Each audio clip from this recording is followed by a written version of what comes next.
Stormer for the Elo! Welcome to lovely Las Vegas for Coast to Coast Hoops with myself, Greg Hoops Peterson, now part of the VSiN family of podcasts. We've got an excellent podcast for you as we're going to be joined in segment number 2 by one of our good friends, Curtis Rogers, who does such amazing work over at 710 Seattle Sports. We're going to be chatting with him about what we're all seeing in the Big Ten landscape. We're also going to be talking about what we're getting out of some of these West Coast teams as well. He's based out there in Washington, so we have to talk about the Big Ten and so much more. He lends always such great insights, and going to be a lot of fun to chat with him in segment number 2. In the final segment, going to get you guys picks and analysis on every game on the betting board for this college basketball Thursday as we hit some big shots. If you have a question, comment, segment idea, what have you for this podcast, you have one or two ways we offer those in. First one is my Twitter/X timeline at gunit_81. Keep in mind, letters EM, they mean does not matter, so as per usual, please do send these into the timeline. The other way is find an Apple Podcast review. If you rate this podcast 5 stars, it's very much appreciated, and then from there, you hear about fire and whatever you'd like to hear on this podcast via that 5-star review. Well, I did not get in any Twitter/X questions today.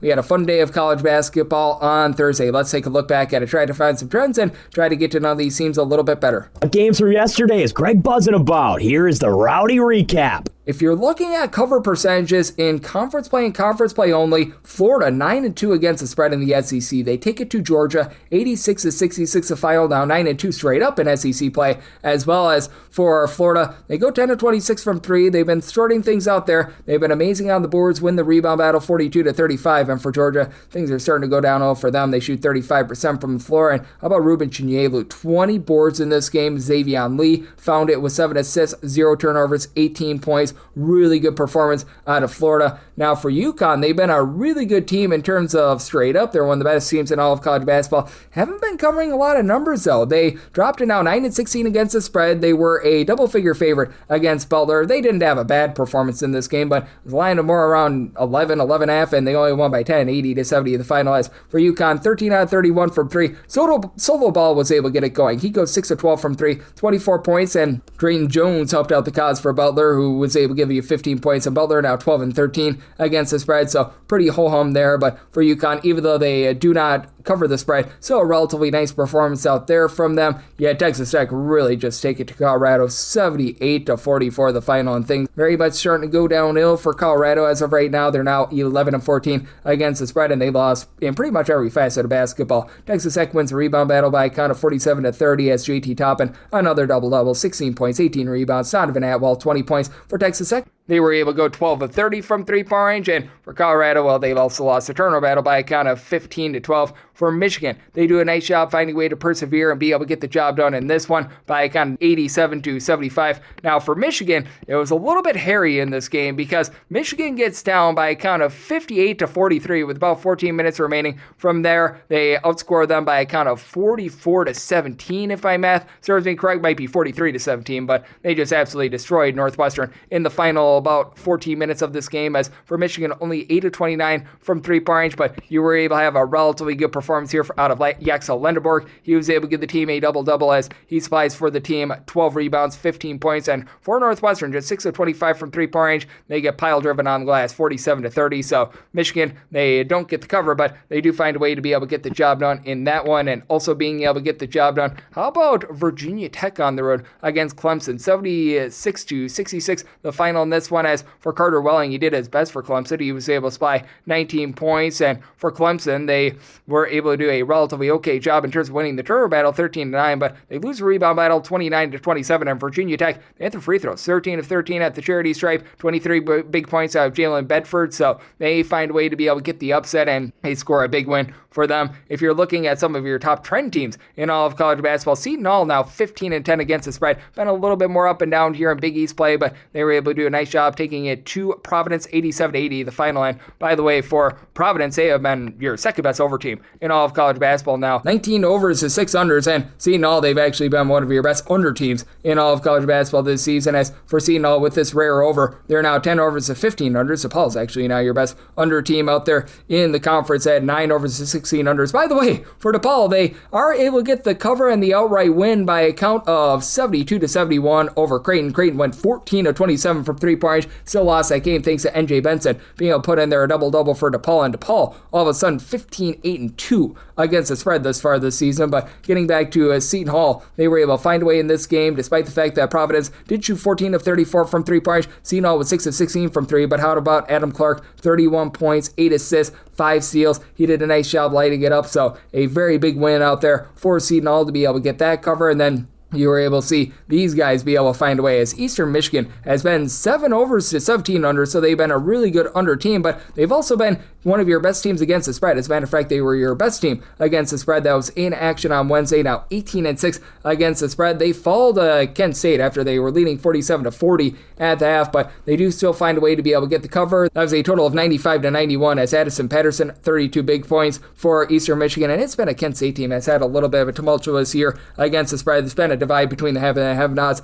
out there in the MAC, as they are now 9-14 against the spread, but Del Recco Gillespie was able to get them a double-double and help them avoid the outright loss. And Buffalo has also been a really good team against the spread. They win by a count of 63-53 over Ball State. And if you want to look at good under teams in all of college basketball, Ball State, I believe, is now 7 overs to 16 unders. They've hit over 66% of their games to the under, and for Ball State, they could just get absolutely nothing going in this game against a Buffalo team that's been pretty suspect on defense. For Ball State, 9-24 from 3, but 11 out of 30 on their 2-point shots. For Buffalo, Tim Oba, 20 points, 8 rebounds. He was able to do a rock solid job, and for Buffalo, they were able to do a solid job winning the turnover battle, 13-11 as well, so they find a way to be able to get that one in. And then you've got Bowling Green, who's been a relatively solid team as well. They're able to take it to Northern Illinois by a count of 68-52, and for Northern Illinois, they just weren't able to throw it in there to save their lives. 18 out of 27 from the floor, 5 of 27 from 3-point range for Bowling Green. They haven't been the world's greatest team against the spread, 10-11-1 against the spread, but boy, oh boy, are they cashing your unders. 15 unders to 7 overs thus far this season, so they were able to do their job there. And if you're looking at the top under team that was in action in college basketball on Wednesday, that would actually be Cincinnati, 7 overs to 18 unders, but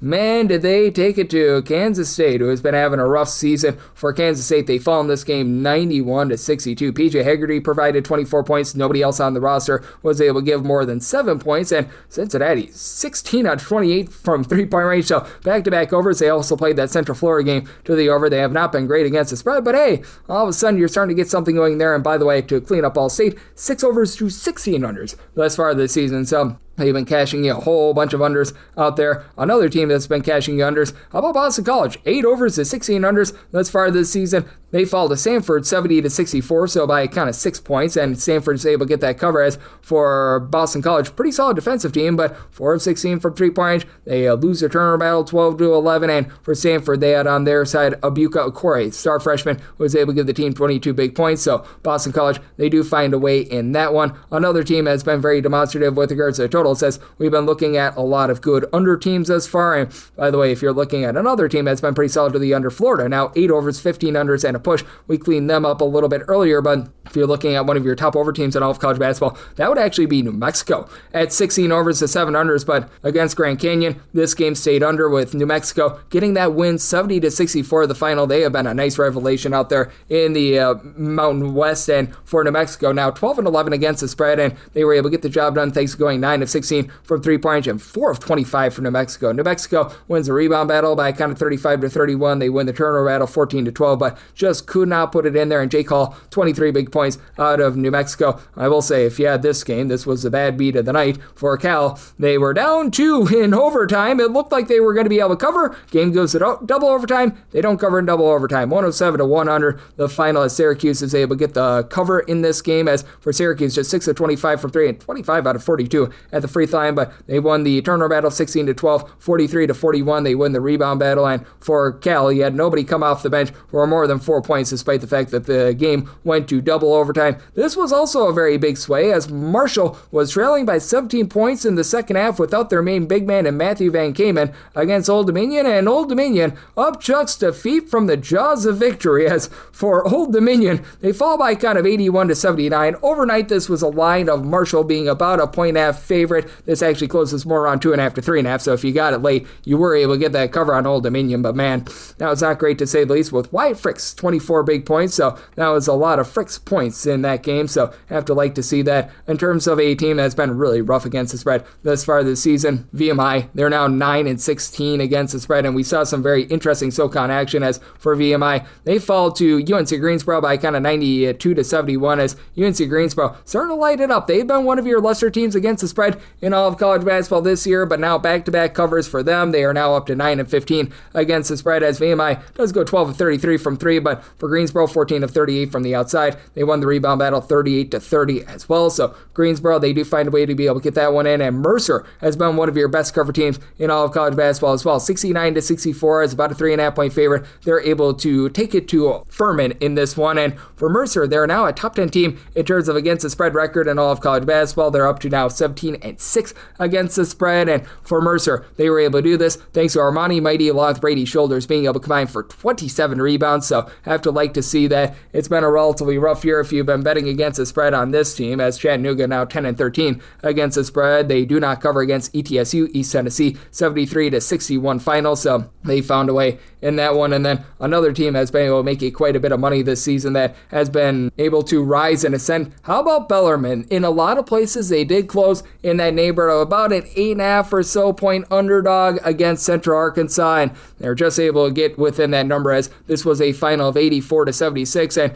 it's a Bellarmine team that now against the spread with this cover is 14-8-1 for Bellarmine. They're a bottom 10 team in the country in terms of points, a lot on a per possession basis, but hey, a team that's doing a pretty solid job on offense for Bellarmine. 15 out of 29 from 3-point. Central Arkansas, 12 out of 29 from 3, and hey, I will say Central Arkansas, even though they did not get the cover on the closing number, they covered the opening number. Now they're up to 13-8-3 against the spread thus far this season, and West Georgia has been a really interesting team in my opinion as well. We've seen them be a team that's been able to cover quite a few numbers as they were able to get the job done on Wednesday as well. They're up to 15-8 against the spread for West Georgia. They do go on the road and they take down North Alabama by a count of 82-73, and on a team that's been not covering a lot of numbers right now. Jacksonville, they found themselves in a lot of places a small favorite / underdog against Stetson. They're now 9-15 against the spread. Stetson gets a 67-62 win in this one, as for Jacksonville, just 4 of 22 from 3-point range in this game. And then Seattle has been another team that's been rough against the spread. Very good to the under. Seattle's right now hitting about 63% of their games to the under, but just not really developing a lot of offense for Seattle on Wednesday.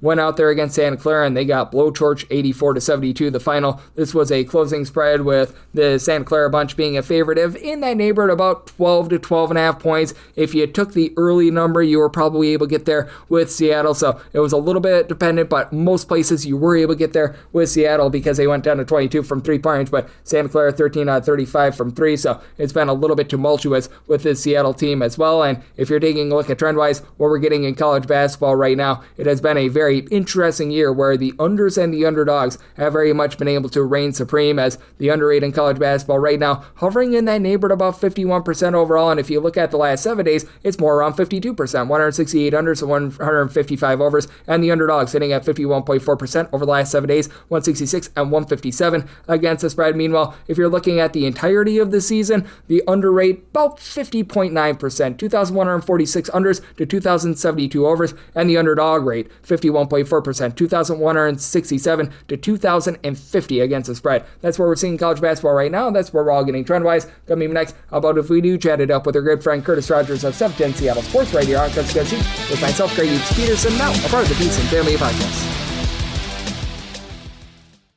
Side edge this college basketball season? Well, VSiN experts use CBB Analytics, the most comprehensive college basketball analytics platform in the world. See injury impact, on and off data, clutch time performance metrics, first versus second half splits, and so much more. Utilize the promo code of VSiN, that is VSIN, to get $30 off and find your betting edge over at CBBAnalytics.com. That is CBBAnalytics, all one word, .com. For anyone that is new new to VSiN? Well, I wish you a friendly hello. This is an attention to anyone that is new to VSiN because you're able to get some free stuff with our daily newsletter. It's a great way to catch up on everything that's happening in the sports betting world. It's delivered straight to your inbox every single morning. VSiN's newsletter offers picks, data, strategies for the day's betting menu, and so much more. Sign up for free today over at VSiN.com/newsletter. That's VSIN.com/newsletter and start receiving your free newsletter tomorrow morning. That is VSIN.com/newsletter. Stay ahead of the game and bet smarter with VSiN.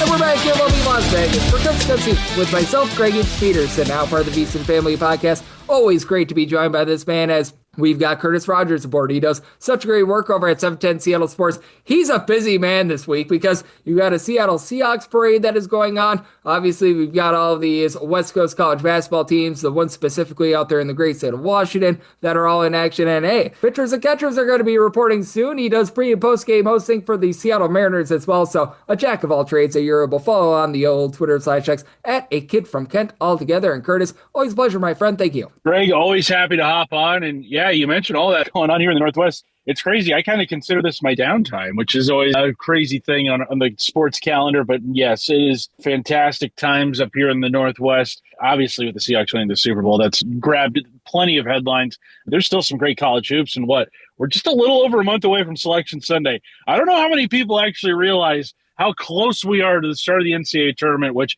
I know is your favorite time of the year. It's my favorite time of the year. We are oh so close to Selection Sunday. Better start paying attention to these conference championship races. Oh, absolutely. And the one out there in the Big Ten just gets all the more intriguing with Wisconsin taking down Illinois a few days ago. And you cover the Big Ten because you're out there in the great state of Washington. Michigan, still that team with only one loss, so currently they're on top of the standings. But what do you make out of the Big Ten, where I do think that it's very fair to put Michigan number one, but then the race for number two between Michigan State, Purdue, Nebraska, Illinois, now Wisconsin has road wins over Illinois and Michigan as well. It feels like it's just a jam-packed conference with a lot of really good Tier 2 and Tier 3 teams. It is, yeah. Looking at that Tier 2, I mean, Wisconsin, UCLA, Iowa, 18-5. Indiana has put up some good performances. USC is getting better. Ohio State, I'd say, is very much at the tail end of sort of that Tier 2 in the Big 12. But, yeah, the upper echelon of that conference, Michigan, Illinois, Purdue, Nebraska, Michigan State, that's a really good group of five that I think at least two, probably three teams in that grouping will probably be on the 1 seed line or the 2 seed line. I think Michigan is almost assured a 1 seed if they just kind of steady the ship and just kind of ride this thing out in the regular season in the Big Ten tournament. Illinois, that loss to Wisconsin, very uncharacteristic for them. They've dropped 2 in a row. Purdue coming up with a big win. It's huge to see from the Boilermakers. Great to see them knock off Nebraska. Michigan State, though, kind of lurking. I think they've been a really good team that not a lot of people have paid enough attention to this season. Tom Izzo obviously knows how to win in March. He knows how to win big in March.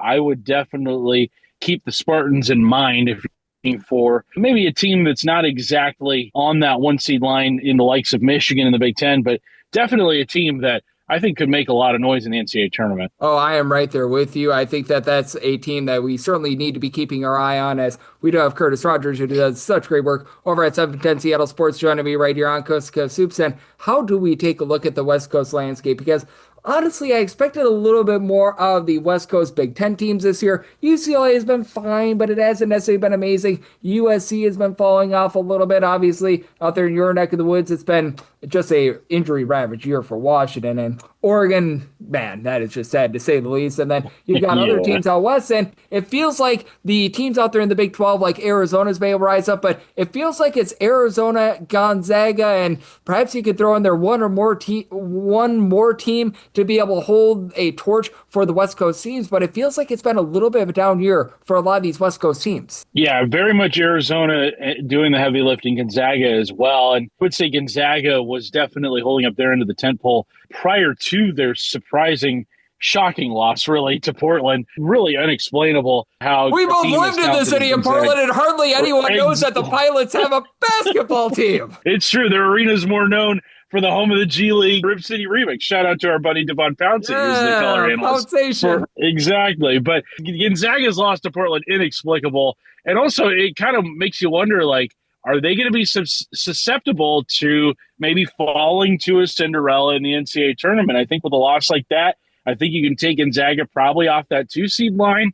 I think if they do win out, they're probably looking more at a 3 or a 4 seed, which then you're looking at, a 14 seed, a 13 seed, maybe even a 12 seed if you're on the 5-seed line. So I don't know if Gonzaga is going to have the easiest route possible to make some noise and get back to a Final Four. Now, they're obviously dealing with a bunch of injuries. Graham-Ike's banged up without Huff down low. So they need their front line to get healthy. I think once they get healthy, then they're going to be a force to be reckoned with.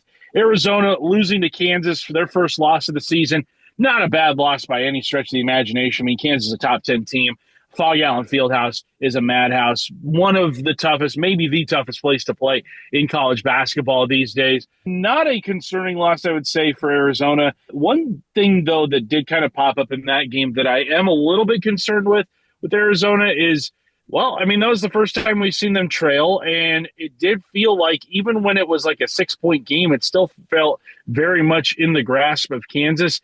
I wonder if this Arizona team has enough at perimeter shooting in order to get back into a game if they fall down 3 possessions, 4 possessions. Can they trim those deficits? You're looking at the shooters in that lineup.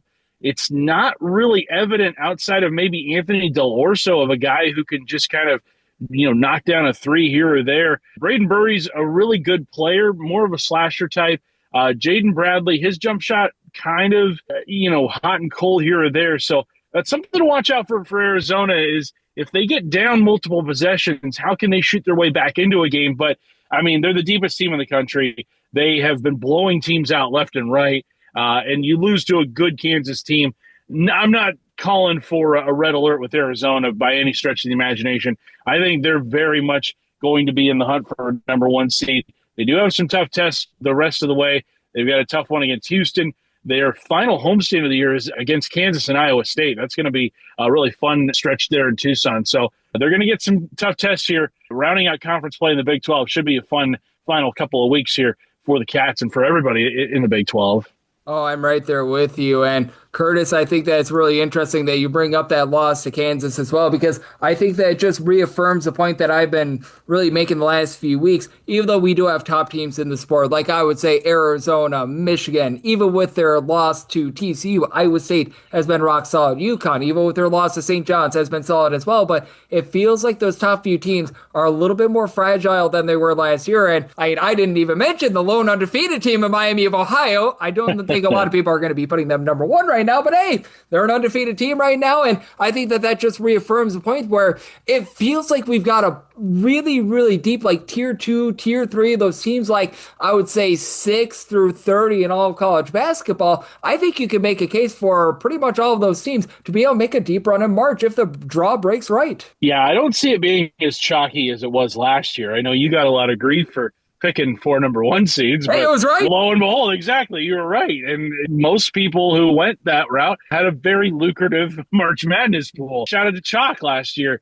coming up clutch. I look at the landscape of college basketball right now. The only 2 teams that I would say I have as Final Four locks, or at least as close as you can be to locks, are the Michigan Wolverines and the Arizona Wildcats. They just have been so good.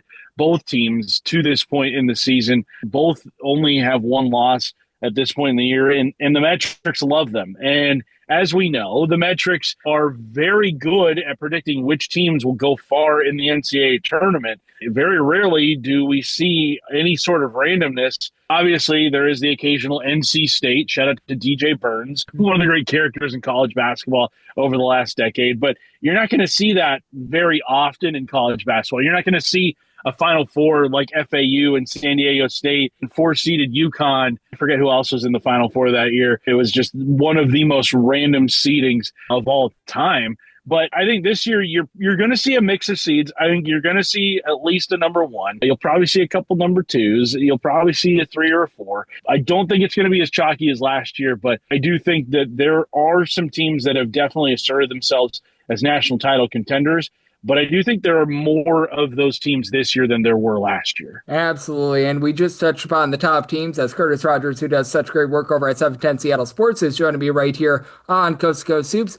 And how about if we now touch upon some of those teams that maybe are in Tier 2 or in Tier 3 that you think could be able to make a run? It doesn't have to be like a Final Four or title run, but perhaps they're a little bit under the radar, and you could see them winning a few games in the NCAA tournament and putting a scare into one of those top teams. I really like what North Carolina was able to do against Duke, coming back in that one. I think that's a team that is definitely playing some good basketball. Also, St. John is improving. I know they were very hyped to start the season.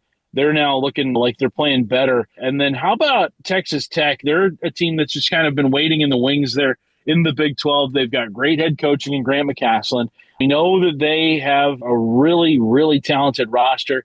They went very far in the tournament last year. That's a team kind of in that next level that I could see, making it to a Sweet 16, making it to an Elite Eight. I think that's a team definitely worth watching out for. Also, got to shout out the Billikens. Yeah. St. Louis, 23-1, absolutely. Robbie Avila. You got to love the Billikens and what they're able to do night in and night out. Do I think they're a Final Four caliber team? Probably not. But, hey, when you've got a big like Robbie Avila, who has been around the block about 1 million times in college basketball, you're not going to find a more veteran-laden player than him. I think that's a really valuable thing to have in the NCAA tournament, especially a post player that can take over a game like him.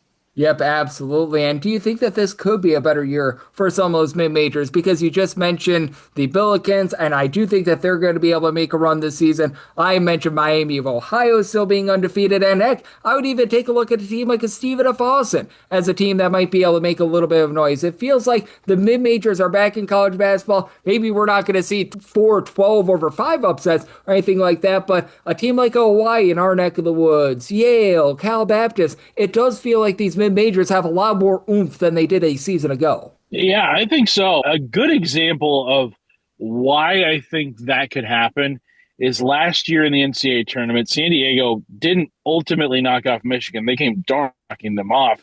But in the regular season, I believe they had 30 wins, which when you win that many games in the regular season and in conference play, that is not nothing. And I get that the talent in their conference may not be what it was in the ACC or in the SEC, what have you. But 30 wins is no joke. I look at Belmont in the Missouri Valley, 22-4. How about our guys at Portland State? They're looking really good as well. Liberty, 20-3, 12-0 in Conference USA right now. There's going to be a lot of options for some nice upset picks in round one of the NCAA tournament. Now, all these teams that we're mentioning pretty much have to win their conference tournament because we just don't see that many at-large bids handed out to mid-majors these days. I believe it was only a handful last year, if that, for mid-major at-large teams. So pretty much all these teams are in win-now mode right now, which creates some really fun basketball to end the regular season. And so I'm really looking forward to the final push here as we get closer and closer to conference tournament play. Oh, I am as well. And Curtis, I know that you got your finger on the pulse of a little bit of everything. You're paying attention to everything that's happening out there in the Pacific Northwest, but nationally as well. And this is a time of year where typically it's a little bit more leisurely for you, but I know that you've had a parade to cover this week. I know that you're getting set for what is going to be a tremendous baseball season. And along the way as well, oh yes, we've got ourselves a ton of college basketball. So let the good people at home know it's all on tap for you and how people can follow along on social media and other platforms. Yeah, we've got a ton going on here in the Pacific Northwest. It is just the absolute best time to get into college basketball. It is the absolute best time to just be following sports here in the Pacific Northwest. SeattleSports.com is the place where you want to go. Also, our YouTube page, Seattle Sports. We're always looking for subscribers there. We're just dusting off the confetti of a Super Bowl run, which has been one of the most fun times I've had in covering sports up here in the Pacific Northwest. Hopefully we see a nice little run here out of the Zags in the NCAA tournament. Heck, maybe even some noise made by the other teams here in the Pacific Northwest. But yeah, Greg, always happy to hop on with you, talk some college hoops, and we get closer and closer to Selection Sunday. I can feel it. I can see it off in the distance. It's getting closer, and can't wait to talk some NCAA tournament with you when we get to that point. Oh, it's going to be absolutely amazing. We are in for a great stretch run of the college basketball season. Curtis, he's following it every step along the way, and every single time he joins me, he lends such great insights. So a big thanks, Curtis, for joining me right here on Coast to Coast Hoops, now part of the VSiN Family Podcast. And coming up next, it is that time of the podcast. I give you picks and analysis on every game on the betting board for this college basketball Thursday as we get some big shots.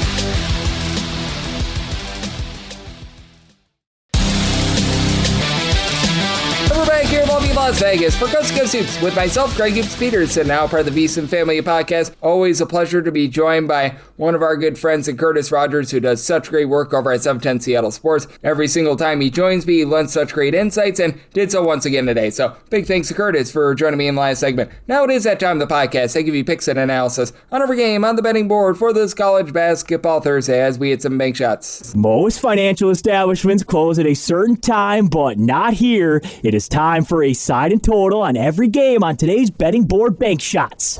Do note that, as per usual, any changes that are made to these plays will be listed up on my Twitter/X feed at gunit_D1, and we're going to be going in the Las Vegas rotation order. This is where we go with the games in the bigger conferences first, and then the smaller conference fare. This would be the NEC, the America East. You've got some Big South in there.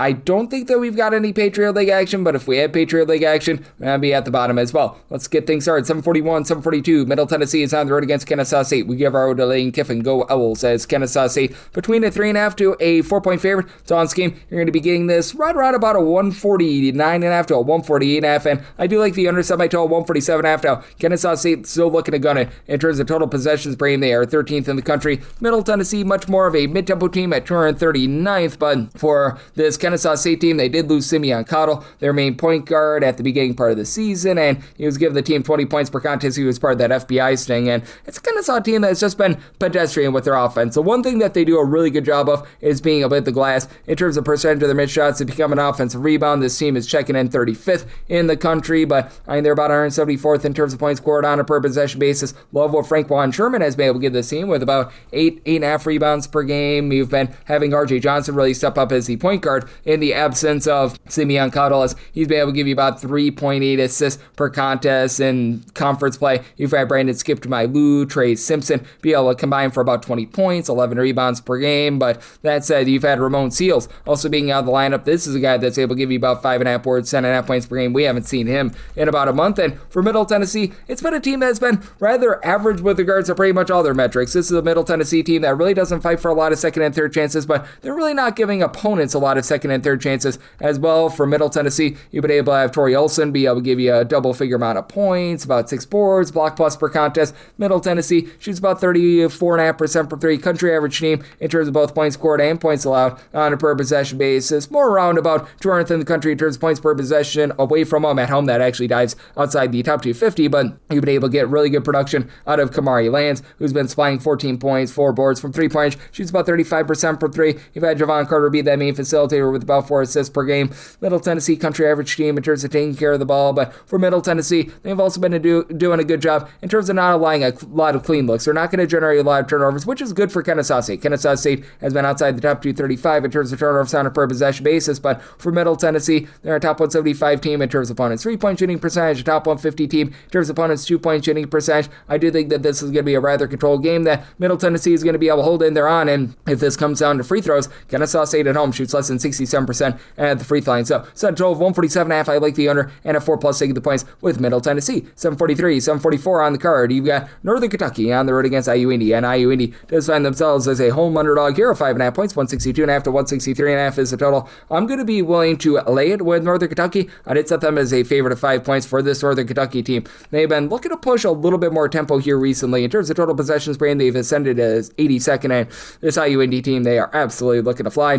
They are 9th in terms of total possessions per game, and IU Indy 30th in the country in terms of total turnovers generated on a per possession basis, but they don't generate a turnover. They're outside the top 350 in terms of both opponents' 2-point and 3-point shooting percentage. It's a Northern Kentucky team that's feasted on the inside, 29th in the country in terms of 2-point shooting percentage away from home now. They give it up from three as well. Northern Kentucky is about 336th in terms of opponents' 3-point shooting percentage, but a quartet of guys, they give you at least 13.8 points per game, including the top rebounder in this game, LJ Wells, with 14.7 rebounds per game. Khalil Robinson shoots 40% per three, 14 points per game. And then Donovan Ode Satchie Suffer, 2 assists, 2 steals, 18.5 points, 4 boards, and Dan Gressinger, he's been able to shoot about 36% from 3, supplies you with 16 points per game. And on the flip side for IU Indy, you've only got 2 guys on the roster that give you over 4 rebounds per game. They're outside the top 340 with regards to overall rebound percentage. Now you've got Kyler D'Agostino being able to give you 19 points, shoots 40% from 3. He's been solid, and then those 2 guys grabbing the boards, Finley Woodyard, 9 points, 5 boards, 6 assists per game, and then Jackson Edwards, 11.5 points, 5.5 rebounds per game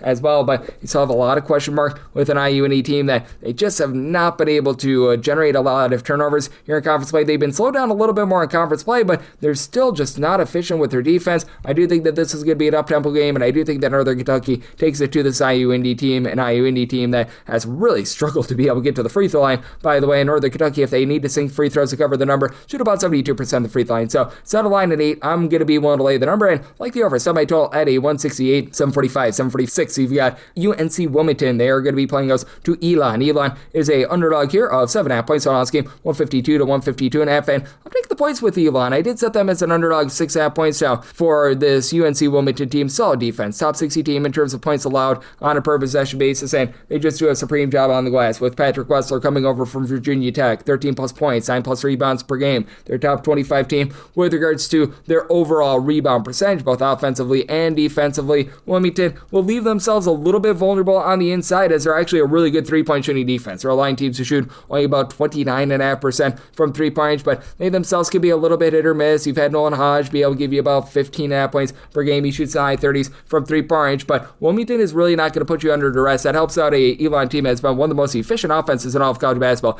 Elon, a top 40 team in terms of their two-point shooting percentage away from home, and even though Wilmington has a lot of size, even though they do such a good job on the boards, they are going to give up a bit more on the inside. They've been about 126th with regards to opponents' two-point shooting percentage. Now, Elon is right around about 215th, and they do get gash from the outside, but with Chandler Cothrell, give you 20-plus points per contest, and then you got a trio of guys that are able to give you between 12 and 12.1 points per game, Bryson Cockley, Kepper Klonzich, Randall Pettis, and all three of these guys shoot at least 37.3% from three-point range. I do think that that's going to be enough for Elon to remain lively. It's an Elon team that, in their games played away from home, they've been a top 75 unit in the country in terms of points scored on a per-possession basis, and Elon has actually been experiencing one of the smallest drop-offs with regards to production away from home, with their offense actually ascending into the top 45 in terms of points per possession. Meanwhile, for this Wilmington team, a lot of mixing and matching with Christian May making it Mayday, 10 points, 5 rebounds per game, and then Joshua Williams, Madison Durr, Noah Ross, all give between 9.7 and 10.5 points per contest. And even though Wilmington is a slow-tempo team, they're outside the top 300 in terms of total possessions per game. Elon quite a bit more off-tempo, but I am still on the national landscape about 130th in terms of total possessions per game. I just think that you get really good offensive execution. I think that Elon keeps it close enough for late game following. So I told 154.5. I do like the over, and I'm willing to take anything of 7+ here with Elon. 747, 748. You've got Robert Morris, and they're going to be on the road against Cleveland St. Cleveland St does find themselves as a home underdog here of 2.5 to 3.5 points. So this game is 153 to 153.5. I do like the over. I saw by total of 156.5. Now you've got a Robert Morris team that isn't really pushing an aggressive tempo, 241st in terms of total possessions per game. Cleveland State is looking to. They are 70th in the country in terms of total possessions per game. Cleveland State has just been really bad on the turnover battle. They're outside the top 290 in terms of turnovers on a per possession basis on offense, outside the top 300 in terms of generating turnovers on defense. And for Robert Morris, their main kryptonite has been turning the ball over. In games played away from home, they're a bottom 50 team in terms of ball security, but they do an excellent job giving themselves second and third chances, and I think that wins out here against a Cleveland State team that is well outside the top 300 with regards to rebound percentage. You've had Deshaun Good, Nicolas Chatakulis combined for about 26 points per game between the two of them. You're getting about 16.2 rebounds per game. Ryan Prather has become a mid-30s three-point shooter at about 35%. He gives you about 15 points per game, and both of these teams are very good three-point shooting teams. Cleveland State is actually a top 20 team with regards to their three-point shooting percentage, and it's a Robert Morris team that is going to allow a few good looks from three-point range, or a little bit stronger on the inside, but they're not like atrocious. They're about 189th in the country in terms of opponents' three-point shooting percentage at 34.1%, goes into the top 160 when they're away from home, and for Robert Morris, they've been able to shoot it at a clip of about 37.8% from three. That is 22nd in the country. Cleveland State, 38.2%, that is 16th, but Cleveland State actually sees that go down to about 36.2% at home, and Cleveland State has had Trey Beard shoot well above 40% from three-point range, 15 plus points per contest, and Dayon Nasai has been able to supply about 16 points. gives you 7 boards. He shoots from 3-point range and then able to about 33% from 3. And then you've got one other player that gives you over 4 rebounds on the roster. That'd be Josiah Harris, who's been solid. 9 points, 7 boards, pair of assists per game. And it's Cleveland State team that has been country average with regards to their 2-point shooting percentage. They just get plowed on the inside, though. Cleveland State has actually been a country average team in terms of guarding the 3-point line, but they allow teams to really just hammer them inside. They're outside the top 345 in terms of opponents' 2-point shooting percentage, with Robert Morris shooting it as well as they are from 3 and being able to grab the second and third chances. Think that you get a nice high-scoring game, and Robert Morris to get the job done. Semi-line at 4.5, going to be willing to lay up to 4 with Bobby Morris, and I'm in on the over semi-total 156.5. 749, 750, it's Illinois State. They're going to be playing against Valparaiso. Valparaiso is an underdog of 9.5 points. It's a last game, 136.5 to 137.5. It's semi-total 137.5. I do like the over, even though Valparaiso has been just absolutely brutal with their offense. They're outside the top 250 in terms of points scored on a per possession basis. They're actually not the world's worst 3-point shooting team, and Valparaiso has guarded the 3-point line respectably. They're allowing teams to shoot 31.4% from 3. That's a top 60 mark in all of college basketball, but this Illinois State team has really been able to step up with their defense. They are a top 4 team in the country in terms of points allowed on a per possession basis at home. At home, teams are shooting just 26.1% from 3-point range against them. Now, they are giving up more than 25 points fewer per 100 possessions at home rather than away from home. I think that irons out a little bit. I also do think that Johnny Kinzinger, who right now is shooting only about 30 to 30.5% from 3 for Illinois State last year, shot about 40% from 3. He sees a rise there. He's been able to give the team about 11 points per game. Now, Illinois State is not going to give you second and third chances, and that's been big for Valparaiso. Valparaiso about 125th with regards to percentage of their missed shots that result in an offensive rebound. You've got Owen Dees giving all D's of these 14 points, 4 boards per contest. JT Pettigrew has been able to give you about 9 to 10 points, chips in there a few boards, but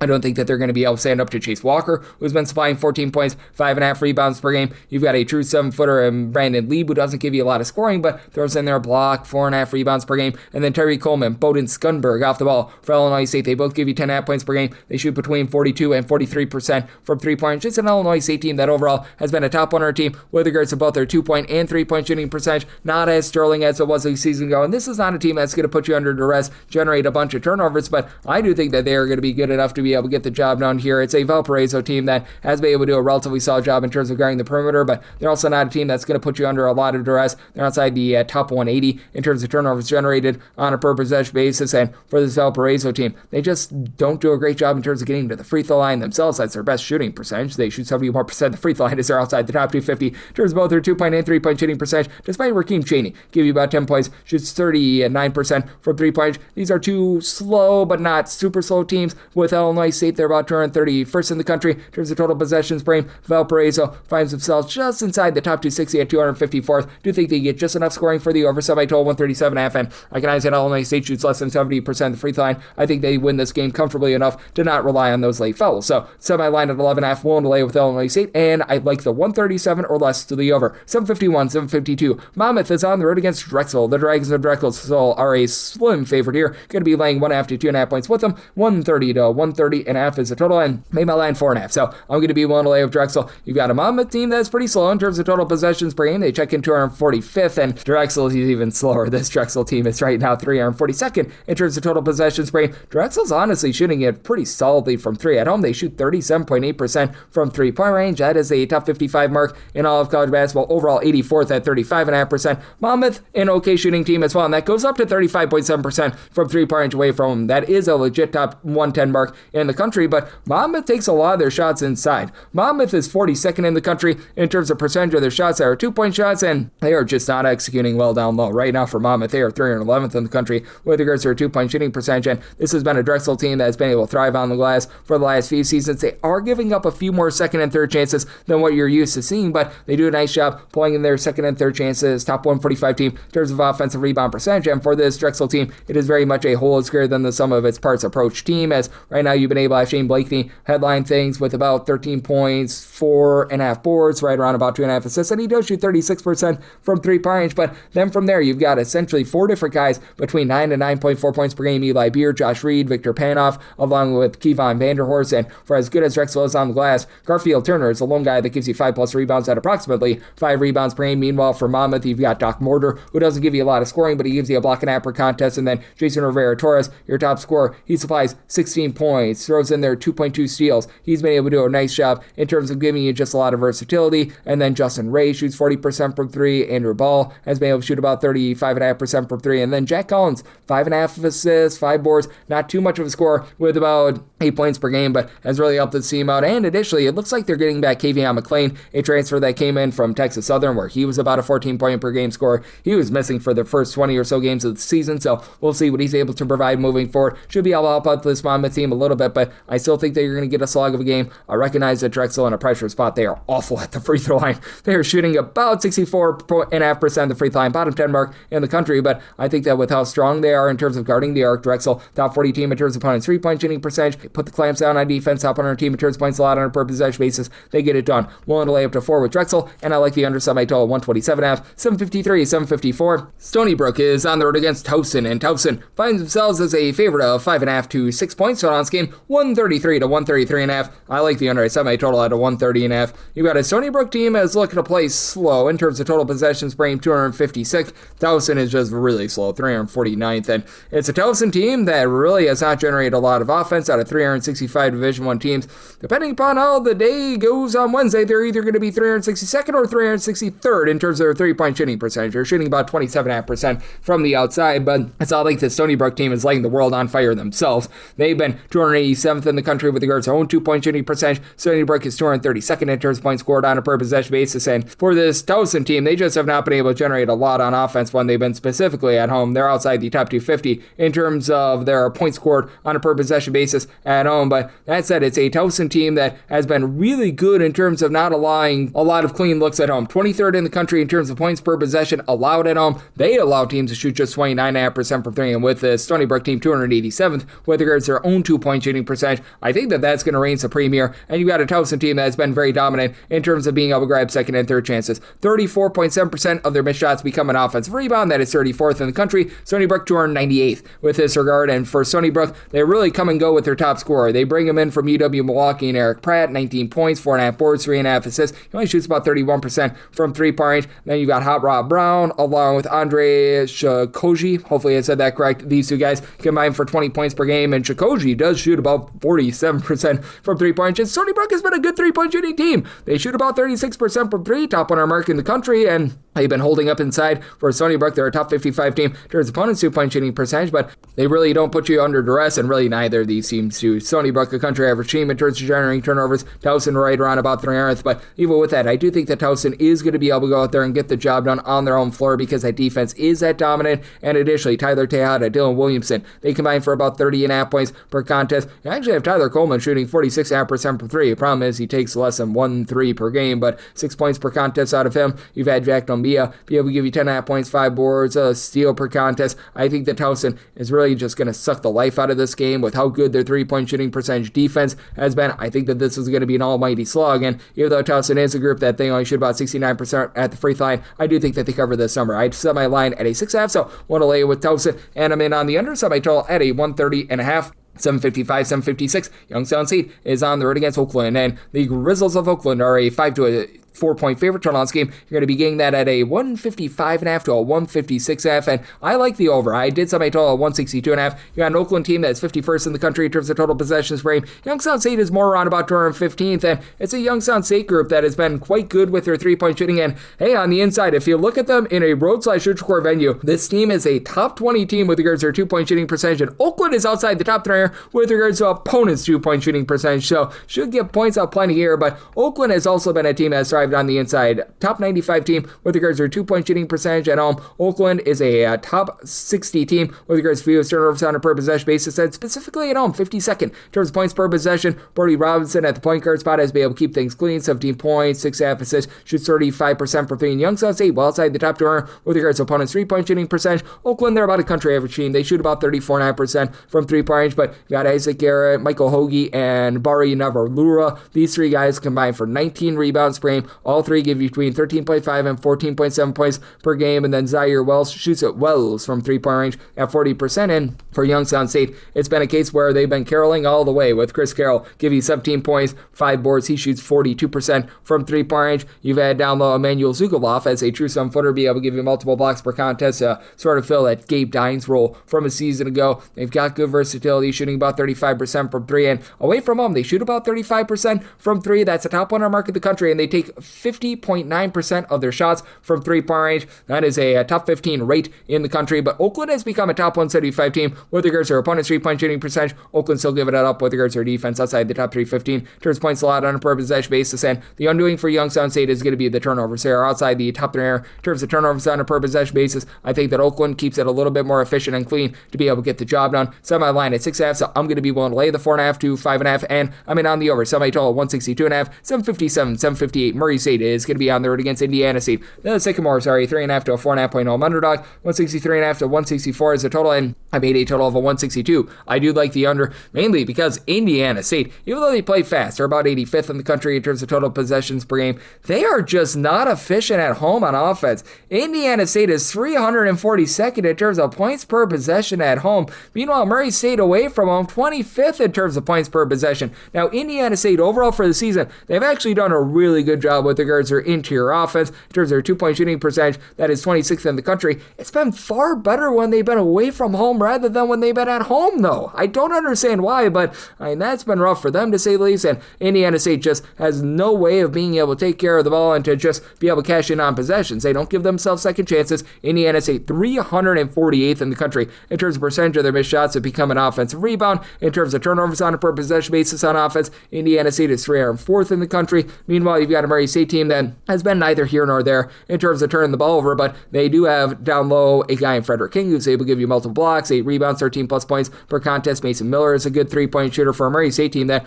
overall they shoot about 34.8% from three. That's a top 125 mark in the country. You've had Javon Jackson be able to step up with 16 points, over 2.5 assists per game. Ramon Doman has been able to supply 5 boards, about 13.5 points per game. And for Murray State, they force you to the inside. They're a top 5 team in the country in terms of percentage of opponents' shots that come from a 2-point range, and they've been a top 165 team with that regard as well. Now for Indiana State, you've got great Scott with Ian Scott being able to give you 15 plus points per game. Camp Wagner has been a mid 33-point shooter with about 12 points per contest, shoots 33% from 3. But for Indiana State, unlike last year, they just have not shot it well from 3, shooting about 31.5% from the outside, just inside the top 300 in all of college basketball with that regard. Indiana State, they've been outside the top 275 in terms of turnovers generated on a per possession basis, with Indiana State also outside the top 150 in terms of opponent's 2-point shooting percentage. I do think that Murray State is able to pull away, and in a pressure spot, if Murray State needs to knock down free throws to cover this number, their shooting is collective 76.5% of the free throw line. That's a top 40 mark in the country. So semi-line at 6, I'm willing to lay with Murray State, and I like the under. Semi-total at a 162, 759, 760. Georgia State is going to be on the road against James Madison. Our nation's 4th president is a 6.5 point favorite total on this game. It is 143.5. I did semi-line at 6.5. We were seeing 7s out there earlier. I'm still seeing a few stray 7s.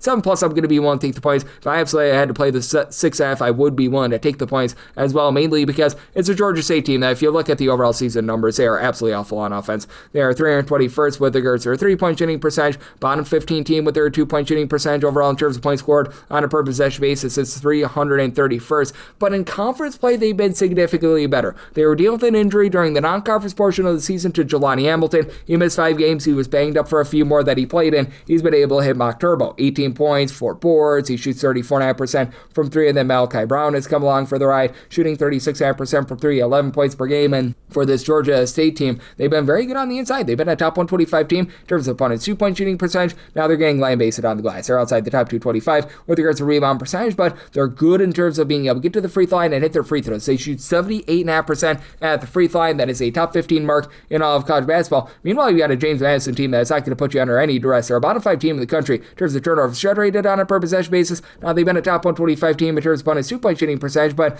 they're about country average in terms of opponent's 3-point shooting percentage. It's not like this James Madison team is doing anything magical down low. Now, it's not like they're an awful offense or anything like that. They're a top 135 team with regards to their 3-point shooting percentage. In terms of their 2-point shooting percentage, they're about 176th, as you got Eddie Ricks, who's been really leading the team down low, as he's been supplying about 7.5 points, 6 rebounds per game. Justin McBride, he's your top overall scorer, 16 points, shoots 42.5% from 3. Cliff Davis, Bradley Douglas, mixers and shakers in the backcourt with about 26.5 points per contest. But for James Madison, they've left a lot to be desired there. They need to cover at the free throw line. They only shoot about 70% at the free throw line, and it's a Georgia State team that just really has been able to get better with that offense as the season has went along. James Madison, relatively slow team, 265th in terms of total possessions rate. Georgia State, more mid-tempo, 180th. So I just had a total of 144.5. I think that the improvement for Georgia State on offense gets you the over. So like the 144 less the over, and at 7 plus, we'll take the points with Georgia State. Some 61, some 62, it is Hofstra. They are going to be on the road against Charleston. And the Charleston Chews are a 1-point favorite, seeing 1.5 out there as well. 147.5 is the total. Me, my total 144.5. I do like the under. You've got a Hofstra team that is very much looking to slow down games, 293rd in the country in terms of total possessions per game. Charleston is fast, but they're not like over the top fast. 123rd in terms of total possessions per game. And ever since they've gone back, Kobe Duggan along Connor Hickman, pair of guys that are giving you double figures, 2 of their top 4 scorers. The offense has been quite a bit better overall for the season. They're checking in terms of points scored on a per possession basis,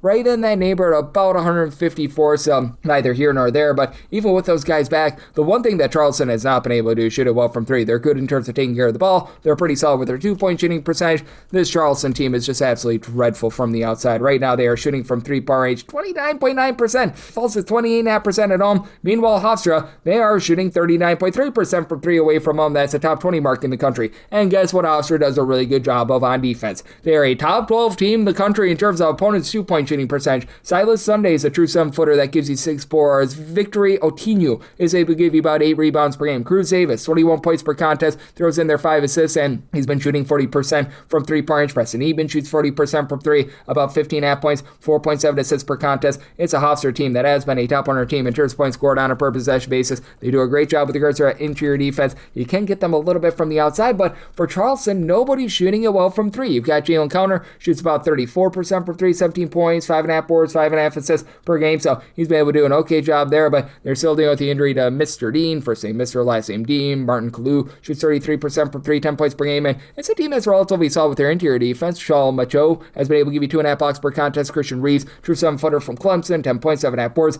block per contest, but I do think that Hofstra, with the way that they're able to go bombs away from 3 and the way that Charleston has just been very lackluster with this regard, I think that Hofstra finds a way to get the job done on the road. Made Hofstra the 3.5-point favorite. I like them on the money line. Made this total 144.5, so I'm also in on the under. 763, 764. Marist is going to be on the road against Merrimack, and the Merrymen of Merrimack are a 3 to 3.5-point favorite. 129.5 is the total line. I'm going to be willing to take Marist on the money line. I set them as a 2.5-point favorite. Now, this is going to be an absolute slog of a game, as you've got Marist right now checking in 302nd in terms of total possessions per game, 356th for Merrimack, and both of these teams are good in terms of generating turnovers. Marist 24th in the country in terms of turnovers generated on a per possession basis. Merrimack is 46th, but for Merrimack, they are just getting destroyed on the glass. 362nd on 365 Division I teams with regards to rebound percentage. Now, if either of these teams gets a lead late in the game, they're going to sink their free throws. Merrimack 20th in terms of free throw shooting percentage. Marist is 4th, though, and Justin Menard save big money when you're able to get about 4 assists per game out of him. I grew up with Menard when I was back in the great state of Wisconsin, so hopefully you appreciate that, but he's been able to do a great job there. And then Rajon Blackwell, Elijah Lewis, they combine for about 24.5 points per game. Blackwell shoots 36.5% from 3. Marist up at a 3-point shooting team at about 33%,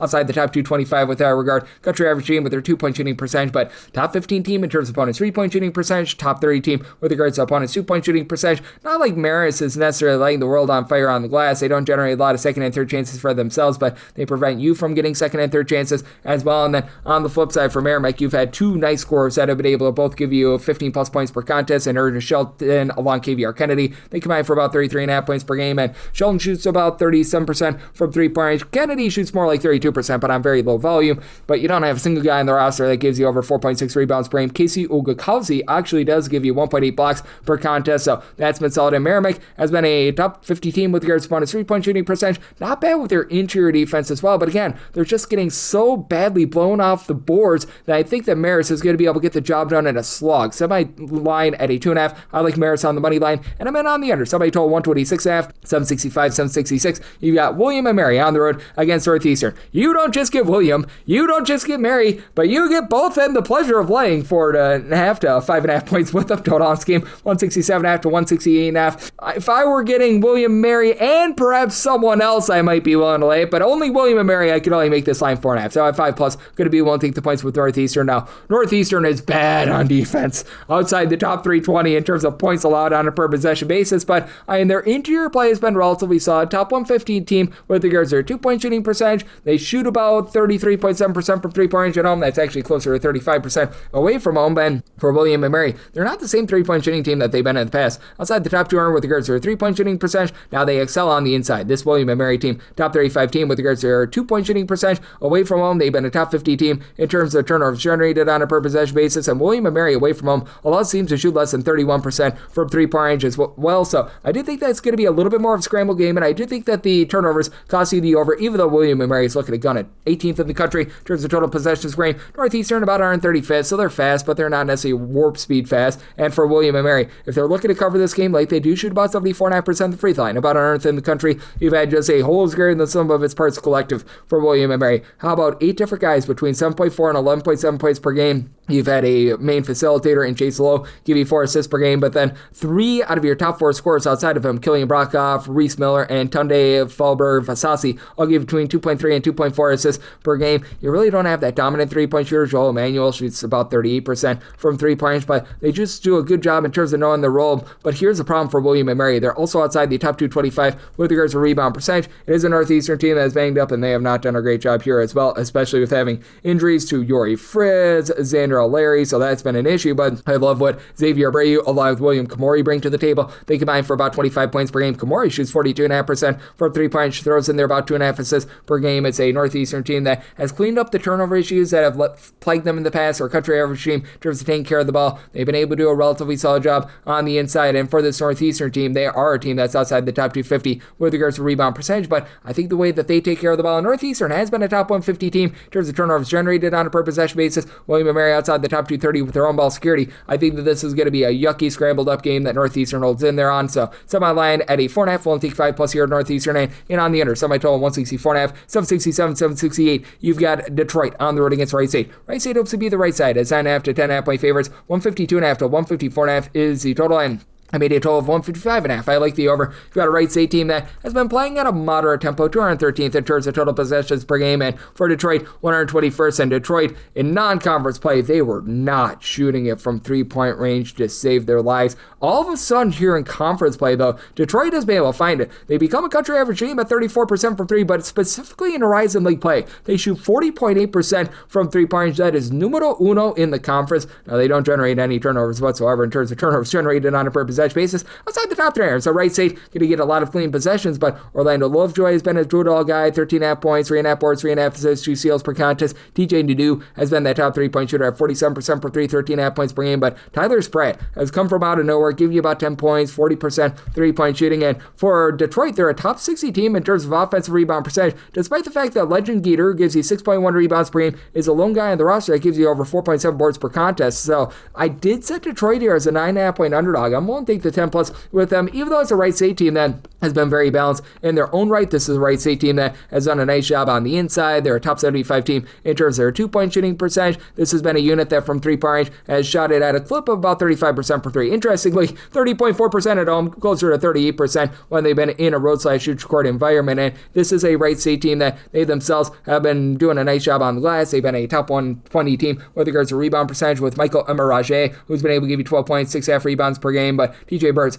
how about 3 steals, about 11 points per game? This has been a unit that has been good in terms of generating turnovers at home. Top 100 team in terms of turnovers generated on a per possession basis, but they will give up quite a bit on the inside outside the top 225 with regards to bonus 2-point shooting percentage, like Michael Cooper and his 14 points, mid-33 point shooter, and then their ancillary guys, Solomon Keglin along with Dominic Pangonis, have been able to combine for about 20 points, both shoot above 38% from 3, so I think that you get a nice high-scoring game. So my total 155.5, like the over, and for Detroit, anything in double digits, 10 plus, I'm going to be willing to take those points. 769, 770 on the card. Florida International is going to be playing us at Delaware, and the Blue Ends find themselves as an underdog of 7.5 to 8.5 points. 147.5 is the total, and I'm going to be willing to take 8 plus with Delaware. Set them as a 7.5 point underdog. It's a Florida National team that is just really hard to trust in a pressure spot, as these guys shoot less than 68.5% at the free throw line. Now, for Florida National, really good team in terms of generating turnovers. In terms of turnovers generated on a per possession basis, are back in the top 45 in all of college basketball, and the 3-point shooting for Florida National is much better than what it has been in the past. Right now, for Florida National, from 3-point range, they've been able to shoot about 35.5% or so from 3-point range. That's become a top 125 mark in all of college basketball. So I like what these guys are bringing to the table, and at home, that goes up to about 37.1% from 3. Delaware's 3-point shooting has traveled really well, though, and Delaware doesn't do a whole heck of a lot well, but right now they're shooting about 36.7% from 3 overall. That only falls to about 35.2% when they're away from home. Delaware's not going to give themselves any sort of second and third chances. The Florida National is getting pounded on the defensive glass. Florida National outside the top 310 in terms of defensive rebound percentage. They allow opponents to grab 13.5 offensive rebounds per game. Delaware, a bottom 30 team in terms of grabbing offensive rebounds per game. So something's got to give there. Christian Bliss has blissfully been able to give you 5.5 boards, 5.5 assists, 16 points per game, and he actually shoots 39% from three. Justin Fernandez shoots 40% from three, 15 points per contest, and then you've had McCone Emery do a nice job with about 11.5 points per game. Delaware doesn't have a lot of depth, and they don't really play fast. They're well outside the top 3 in terms of total possessions per game. Florida National, they're looking to gun it, 19th in the country in terms of total possessions per game, so you're going to get a little bit of a tempo war here, but for Florida National, you have to like the former Meat Roadrunner and Corey Stevenson, supplying 18.5 points, 6.5 boards, shoots about 43% from three. Julian Mackey is a 40% three-point shooter, 13 points per game, but again, that free throw shooting is a little bit of an issue. This team does give it up from three. Florida National outside the top 200 with regards to opponents' three-point shooting percentage, and Florida National, they themselves are outside the top 250 with regards to turnovers. I do think that this Delaware team is going to do a solid job in terms of holding in this game, so I'm going to be willing to take the points. I set my line at a 7.5, and I do think that Delaware is going to be able to get this game very much slowed down. I think the turnovers cost you an over, so my total at 143.5. I like the under and the points with Delaware. Sub 71, sub 72. Fort Wayne IPFW is going to be on the road against Green Bay. UW Green Bay is a 1.5 point favorite. Total on this game 143.5, and for Fort Wayne, I did set them as an underdog of 4.5 points. I'm going to be willing to lay with Green Bay. Now, Green Bay is not playing fast. In terms of total possessions per game, this team is checking in outside the top 320 in all of college basketball. And Fort Wayne is a very average team with regards to total possessions per game. Right now for Purdue, Fort Wayne, 179th in the country. And Purdue, Fort Wayne is going to be looking to turn you over, and they're going to be looking to really just control that turnover battle in general because they do a very good job in terms of valuing the ball. This Purdue Fort Wayne team, in terms of turnovers on a per possession basis on offense, they're a top 30 team in the country. In terms of turnovers generated on a per possession basis, they're a top 50 team, but Green Bay has done a nice job in terms of not turning it over themselves. They're about 155th in terms of fewest turnovers on a per possession basis at home. That goes into the top 135, but here's where Purdue Fort Wayne loses this game. Out of 365 Division I teams, 365th in rebound percentage. They give it up on the defensive end. They don't grab any offensive rebounds whatsoever. Now, Green Bay is outside the top 340 in terms of offensive rebound percentage, but they're really good on the defensive glass. Corey Hadnot, 20 points per game for Fort Wayne, shoots 35% from three, and then your main two ancillary guards, Mikkel Stevenson, DeAndre 3000 Craig, combined for 29.5 points per game. Between the two of them, they shoot about 37.5% from three. Both shoot above 81% of the free throw line as well, but right now, Darius Duffy is 4.6 rebounds per game, lead the way, and his team is getting blowtorch in terms of shooting percentages. Fort Wayne is right now outside the top 295 in terms of opponents' 2-point and 3-point shooting percentage. Green Bay, well outside the top 310 in terms of points allowed on a per possession basis as well. They're allowing opponents to shoot 36.8% per three. That's outside the top 320 in all of college basketball, and overall at home, they're a bottom 15 team in terms of points allowed on a per possession basis, but you've got Justin Allen, Preston Rudinger, who combine for about 23.5 points per game. Rudinger shoots 42% for three. Mark Saul, 40% three-point shooter, 14 points, 5.5 boards. CJ O'Hara, 14 points, 4.5 rebounds. Got a lot of contributors here. Even though it's not going to be a fast game, it's going to be an efficient game, and I think that Green Bay, who shoots 75% of the free throw line and a pressure spot, gets the job done. I'm willing to lay it with Green Bay, set them as a 4.5 point favorite, and on the over, semi-total at a 115.5, sub 73, sub 74. Tennessee Tech is going to be on the road against Morehead State, and Morehead State does find themselves as a bit of a favorite here. You're going to be laying in that neighborhood of 4 to 4.5 points with up total on this game. It is 142.5 to 143. Did set my total at a 144. I'm in on the over, even though I have not wanted to take a lot of Morehead State games over. They're outside the top 275 in terms of their overall points per possession, and they've really been slowed down here in conference play, down to about 233rd in terms of total possessions per game. Tennessee Tech, very much a mid-tempo team in terms of total possessions per game. Right now, they're checking in about 212th in the country, and they also have been playing a little bit slower here in conference play, and both of these teams are absolutely atrocious in terms of taking care of the ball. Tennessee Tech is well outside the top 315 in terms of turnovers on a per possession basis on offense. Morehead State, 297th in the country in terms of turnovers on a per possession basis. Now, what Morehead State very much has going for them is that they do a great job in terms of giving themselves second and third chances. Morehead State, in terms of percentage of their missed shots that result in an offensive rebound, are 33rd in the country. That goes up to rebounding 40.5% of their missed shots as an offensive board at home. That's a top 10 mark in all of college basketball. Tennessee Tech, more of a country average team at about 173rd, but I do think that this Tennessee Tech team is going to be able to hold in there, as you've got Tandy Pounds, who's been able to do a nice job in tandem with Judge Juwan Nichols in terms of giving you a combined about 22 points per contest. Pounds has been a little bit in and out of the lineup. I'm thinking that he should be able to go here. And then Mekhi Cameron, 11.5 points, 4 boards. He shoots about 34.9% from three-pointers. Tennessee Tech has been a pretty respectable interior defense as well. A top 175 team in terms of opponents' 2-point shooting percentage, top 225 with their own 2-point shooting percentage. They've been getting pulverized from the outside. They're hovering right around about 300th in terms of opponents' 3-point shooting percentage, but His Moritz St team. They only shoot about 33.5% from the outside, and they have no interest in taking threes. They're a top 35 team in terms of percentage of their shots that come from 2-point range, even though you got Jace Dawson, who shoots about 39% for 3, 9 points per contest. Evian Cunningham, George Marshall in the backcourt combined for 25 points. Both give you approximately 4.4 rebounds and 2 assists per contest, by the way, so very similar numbers there. But for Moritz St, they're a team that it's just really hard to trust in them to be able to have good, clean offense, really, with both of these teams. But I think that you get just enough possessions here for the over. I do think that you get some late game fouling, and both of these defenses certainly do have their cracks as well. So I set a total of 144. I'm in on the over, and anything north of 2 points, I'm going to be willing to take the points with Tennessee Tech. 775, 776. It is the Drake, and they're going to be playing us Illinois Chicago. Illinois Chicago, slim underdogs here of 1.5 to 2 points. 146.5 to 148.5 is the total, and I do like the under. Semi-total of 145.5. It is a Drake team that has been a mid-tempo team, 211th in the country in terms of total possessions per game. Illinois Chicago, they are checking in more around about 234th, and Drake is outside the top 275 in terms of points per possession allowed at home. Like, their defense has actually been significantly better when they've been away from home rather than at home. I have no idea why. And Illinois Chicago is playing sloppy games. They are not taking care of the ball themselves, who are in 53rd in terms of turnovers on a per possession basis on offense, but they have been masterful in terms of generating turnovers on defense, while Drake, they are outside the top 275 in terms of generating turnovers on a per possession basis on defense, but on offense, they've been a top 125 team in terms of taking care of the ball. Meanwhile, Illinois Chicago, 23rd in terms of turnovers on a per possession basis on defense, and Illinois Chicago games involve a lot of second and third chances. This Illinois Chicago team, right now 331st in terms of defensive rebound percentage, but they're a top 40 team in terms of offensive rebound percentage, and Drake not giving themselves a lot of second and third chances, and at home they are allowing teams to grab about 31.1% of their missed shots as an offensive rebound. That is outside the top 3 in the country, and for Drake, it's really been a bit of a top-heavy team, as right now you've got a trio of guys that give you between 8 and 8.5 points per game. Owen Larson, Andrew Aaliyah, and Eli Schulter, and then just Sean Thomas and Oku Frederico have been able to both give you about 10 points per contest. Thomas has been your main 3-point shooter, shoots about 35% for 3, and then Jalen Quinn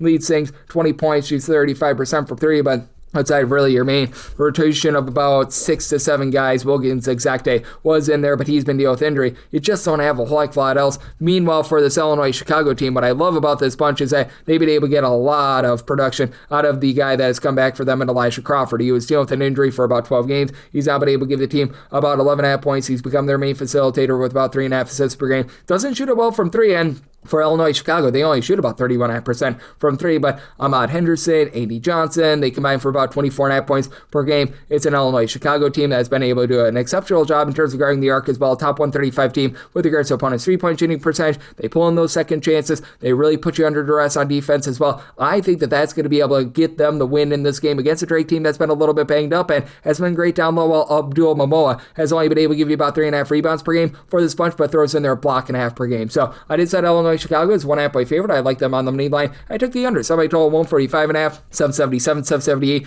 Kansas City, UMKC on the road against Oral Roberts, and Oral Roberts is a 6.5 point favorite. 146.5 to 147 is the total. I like the under. I set my total at 144. Oral Roberts is one of the least efficient offenses in all of college basketball. They are turning the ball over 14 times per contest. UMKC is in the exact same boat. Both of these teams are just terrible with their offenses. Oral Roberts 315th in the country in terms of points scored on a per possession basis. UMKC 350th, and Oral Roberts is actually scoring fewer points per possession at home rather than away from home. Oral Roberts falls outside the top 340 in terms of points per possession at home. For UMKC, they're outside the top 340 in terms of points scored on a per possession basis away from home. So a good old situation of something's got to give. You've got for UMKC Uriah Evans and Camelo Birch, who have both been able to give you 12.5 points per game, and with Evans, he does give you about 4 assists per contest. Now UMKC, they are not good with their interior or exterior play. They're outside the top 3 in terms of both their own 2-point shooting percentage and opponent's 2-point shooting percentage, and they are getting lambasted down low.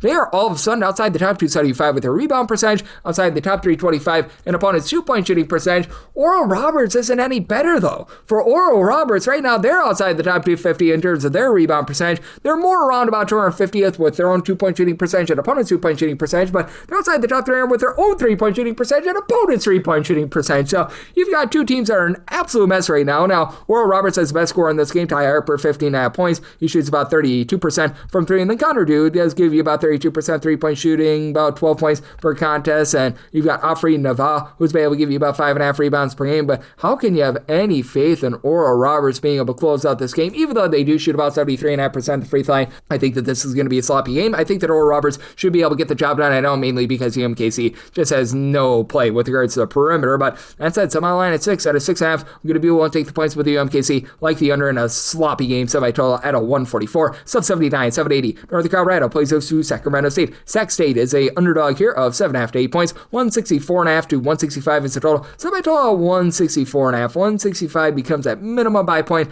on the under, mainly because it is a Sacramento State team that they do play very fast. In terms of total possessions per game, 37th, but they aren't going to get second and third chances. Northern Colorado, top 15 team in terms of defensive rebound percentage, and Sacramento State just takes a big giant nosedive with their offense when they're away from home. They score about 15.5 points fewer per 100 possessions when they're away from home rather than at home, and they've got the biggest home and road split with their three-point shooting they're going to find in the country. Right now for Sacramento State at home, they shoot 43.5% from three-point range. Away from home, 26.7%. Now, I do think that that's going to iron out a little bit, but for Mikey Williams, even though he's been able to do a nice job giving this team 13 plus points per contest, he's a really good facilitator with about 3.5 assists per game, actually closer to 4.5 assists per game. He really doesn't shoot it well from three at about 26.5%. Prophet Johnson has actually been your main man. 18.5 points, 8 boards, 3.5 assists, 2.5 steals, shoots 42% from three-point range. But outside those two guys, it's really an adventure. Jeremiah Cherry, their main low post presence, is out due to injury, so that means that Mark Leverinoff is the lone other guy outside of Prophet Johnson that gives you over 3.5 rebounds per game. So this team has been getting blasted down low. Sacramento State outside the top 330 with their own 2-point shooting percentage, outside the top 275 in terms of opponents' 2-point shooting percentage as well. Now, when they get to the free throw line, they're a top 30 team with regards to their free throw shooting percentage, but Northern Colorado has been a team that's been relatively disciplined in not doing that because they don't go for turnovers. This team is outside the top 3 in terms of turnovers generated on a per possession basis, and Northern Colorado, they shoot 75.5% in the free throw line, but a bottom 30 team in terms of getting to the free throw line. They just excel on the inside, though. They're a top 60 team in terms of points scored on a per possession basis at home. They shoot 37% from three. They're a top 50 team with their 2-point shooting percentage, with Quinn Dinker giving you 18.5 points, 7 assists, shoots in the mid-30s from three. The ancillary guys are good 3-point shooters. So Zach Block, 45% 3-point shooters, 12 points per contest. Brock Wisney, 15.5 points, shoots 39% from three. Throws in their 6 rebounds per game. Northern Colorado does a nice job in terms of keeping things efficient, not allowing you to get second and third chances. I think that wins out against the Sacramento State team with just nothing down low. So semi-line at a 164.5 for the total, 165 plus in on the under, and I'm going to be willing to lay up to 12 here with Northern Colorado, 781, 782. You've got Northern Arizona playing goes to Portland State. Portland State is a favorite here of 7.5 points on all scheme, 133 to 133.5, and I like the over. I set my total here at a 141.5. For Portland State, they're a relatively mid-tempo team. In terms of total possessions per game, 143rd. Now, Northern Arizona is playing really slowly, 338th in terms of total possessions per game, but this Northern Arizona team, they've been getting chopped down with their defense at home. For Northern Arizona, in terms of points scored on a per possession basis, specifically at home, 360th. Meanwhile, on offense, they're actually a really good 3-point shooting team. They shoot 36.8% from 3 points. That is a top 45 mark in all of college basketball, and Northern Arizona has been dealing with quite a few ailments. Their top scorer throughout the season in Zach Davidson has been out the last 10 or so games, so Ryan Abelman and Carl Marcus Poom have been able to step up, giving you combined about 20.3 points per game, and Abelman, he is able, man, to shoot about 38.5% from three. Isaiah Shaw is a 43% 3-point shooter. For Northern Arizona, last year they were a really good team on the glass. This year they are outside the top 300 in terms of rebound percentage, so they're giving up second and third chances. They're not grabbing second and third chances themselves, and they're line teams that shoot 38% from three. That is a bottom 10 mark in all of college basketball. Meanwhile, you got a Portland State team that they do take a little bit of a nosedive with their offense at home. Overall, about 201st in terms of points scored on a per possession basis, but the big thing for them has been turnovers. They're outside the top 225 in terms of turnovers on a per possession basis. Northern Arizona is outside the top 175 in terms of generating turnovers, and for Portland State, they're good on the inside. They're a top 125 team with regards to their 2-point shooting percentage. Scary Terry Miller gives you 19.5 points, 6 boards, 4 assists. Sion Apricot shoots 38.5% from three. Jalen Henderson, 6.5 assists, 17 points. Does not pop it well from three, but if all of a sudden have Kelsey Phipps be able to shoot 47.5% from three, he gives you about 5 points per game. For Portland State, it's a very top-heavy team, but they've been able to do a solid job on defense. They're currently a top 75 team in terms of points allowed on a per possession basis. They'll give up a little bit with regards to their inside defense, but still a top 75 25 team with that regard as well. But for Portland State, it's really hard to trust in them, being that they only shoot about 70.5% at the free throw line. That's outside the top 230 in all of college basketball. I think that Northern Arizona is going to be able to find a way to be able to pop some threes and be able to hold in this game. So set my line at a 141.5 with the total, like the over, and I'm willing to take 6+ here with Northern Arizona. 783, 784. You've got St. Thomas.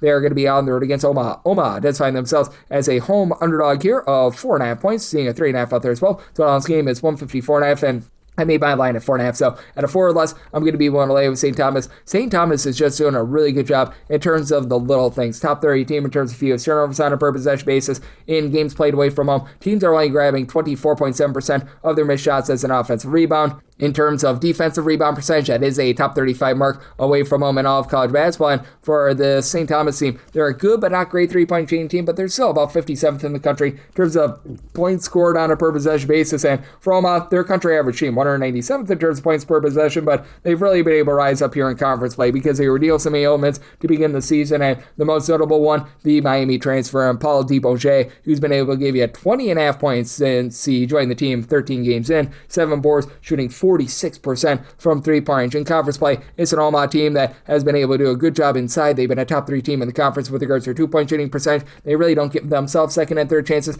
They're pretty solid in terms of not giving up a lot of second and third chances on the defensive glass, but St. Thomas, they don't rely upon those. St. Thomas is outside the top 330 in terms of offensive rebound percentage, but for Omaha, you've had Lance Waddles, Tony Osborne, both give you 13 points per game. They combine to shoot about 37% from three-point range, and on the flip side, you got a St. Thomas team that has a nice, prolific 20-point per game scorer in Nolan Minsale, who's able to give you 4 boards, 4 assists. Has only been able to shoot about 30% for 3, but the ancillary guys have stepped up. Parker Bjerke shoots 44.5% for 3, 10 points per game. Nick Jankowski, 38% 3-point shooter, 17 points per game. For St. Thomas, they are going to give up a little bit on the inside. They're outside the top 200 with regards to opponent's 2-point shooting percentage, but they're a top 15 team with their 2-point shooting percentage. They've been a top 100 team with regards to opponent's 3-point shooting percentage, and I think that that's going to win out here. Now, St. Thomas, a little bit suspect at the free throw line at 70%, but I like them to cover this number because of how prolific their offense is and a relatively mid-tempo game. Omaha, about 175th in the country in terms of total possessions. St. Thomas, more around about 133rd. So, circumstance where I did set my total here at a 154.5. I'm willing to lay up to 4 with St. Thomas, and at a 154 or less. Personally, if I'm put between a 154 to a 155, I'd rather take a 154 over rather than a 155 under, as I made my total of 154.5. 785, 786. Evansville is on the road against Southern Illinois. Southern Illinois does find themselves as an 11.5 point favorite. Total this game, 139.5, and I said Southern Illinois is a 10.5 point favorite. I'm going to be willing to take 11 plus here with Evansville. I think the big key for them getting back their main scorers. They were dealing with Connor Turnbull being out with an injury for,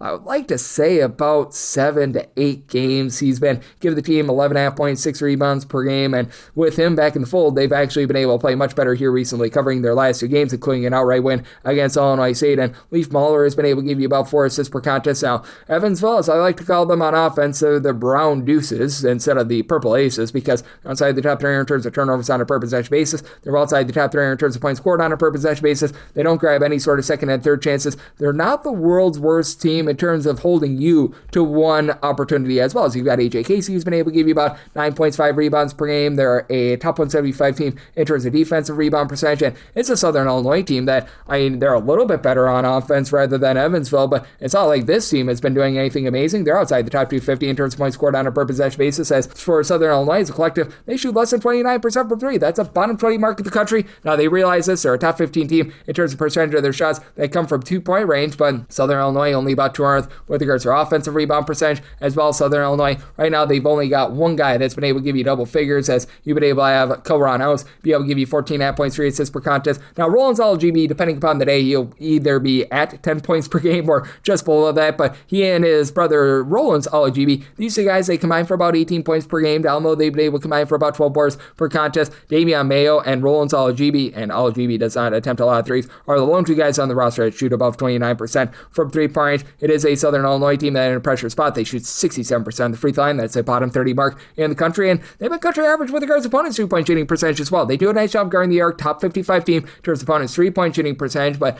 that said, I do think that this Evansville team is going to hold in there. I think that's going to be sloppy. Southern Illinois is a top 100 team in terms of turnovers generated on a per possession basis, but I think that this might be just close enough for late game filling in. Evansville offense, it really does ascend with Connor Turnbull back. So might total out of 140.5, 140 or less in on the over. Southern Illinois also a top 80 team in terms of total possessions per game, and I'm going to take 11 plus here with Evansville. 787, 788. Coastal Carolina is going to be on the road against Louisiana. 1 to 1.5 point underdogs, totals between 128 to 128.5, and I did set a total of a 128.5. So at the 128 or less in on the over, you got a Coastal Carolina team that's looking to push a little bit of tempo. 152nd in the country in terms of total possessions per game, while Louisiana has been playing really slowly. They are outside the top 340 in terms of total possessions per game, and for Louisiana, it's been an adventure for them on offense because they're really not doing a lot in way of giving themselves second and third chances. They're right now about 267th in the country with regards to offensive rebound percentage. Now, at home, they've been able to get a little bit going from three-point range there. A team that overall for the season has been well outside the top 175 with regards to three-point shooting percentage, but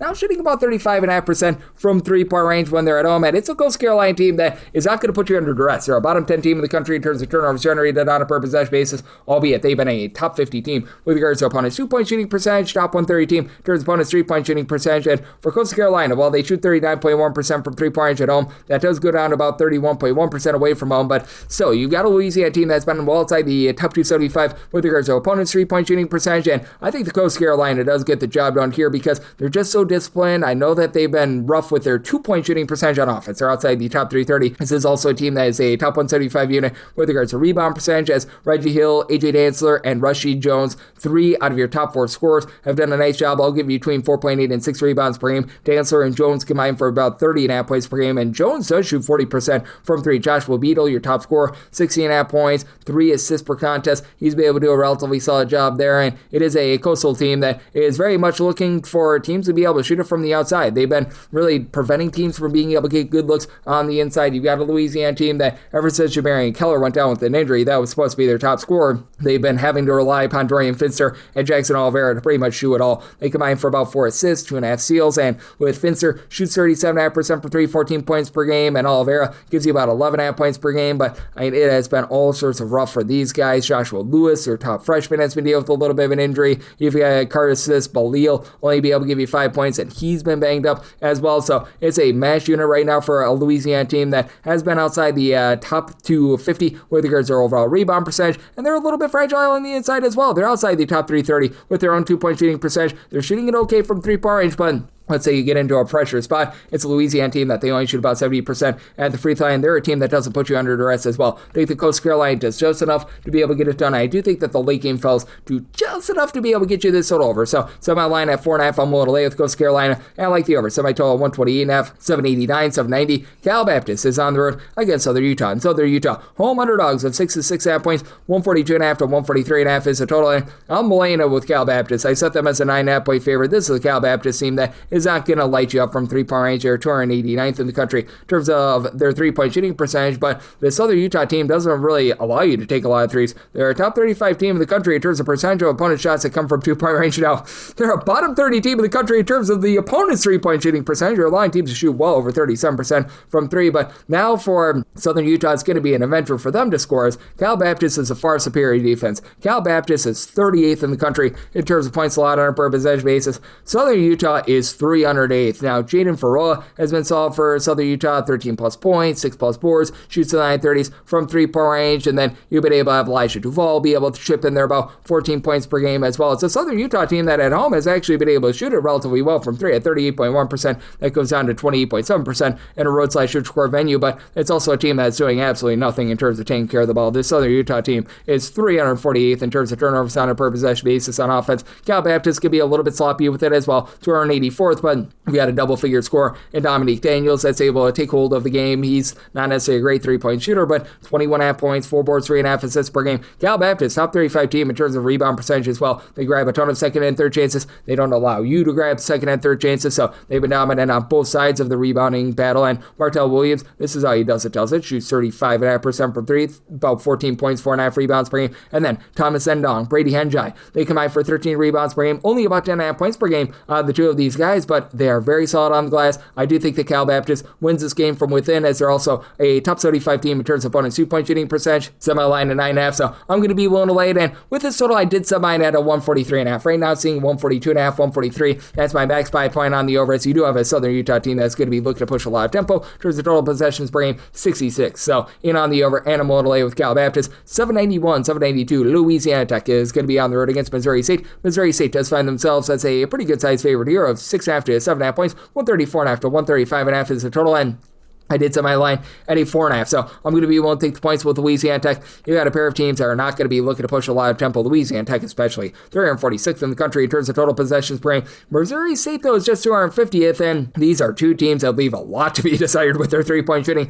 Louisiana Tech dead last in the country with their three-point shooting percentage at 26.9%. That goes down to 22.9% away from home, but Missouri State, they shoot 32% from three overall. That's 275th. That falls at 30.5% when they're at home. And Louisiana Tech has been really good on defense, 83rd in terms of points allowed on a per possession basis. Country average for Missouri State, they're about 183rd, and Louisiana Tech obviously is not excelling on offense. They're in 5th in the country in terms of points scored on a per possession basis, but the one thing that they are able to do is dominate the boards. They've been a top 75 team in terms of rebound percentage. Missouri State, they're outside the top 200, and Louisiana Tech, they grab 35% of their missed shots as an offensive rebound. That is 28th in the country. That really allows them to be able to control the tenor of the games, and for Louisiana Tech, you do have two guys in the backcourt that have been able to give you double figures as DJ Dudley and AJ Bates. These guys are combining for about 24.5 points per game, and Dudley does shoot 38% from three. The lone guy on the roster that shoots above 29% from three-point range, and then you've got Bates, who's been able to give you 5.5 assists per game. Louisiana Tech, a little bit rough in terms of taking care of the ball outside the top 225 in terms of turnovers on a per possession basis, but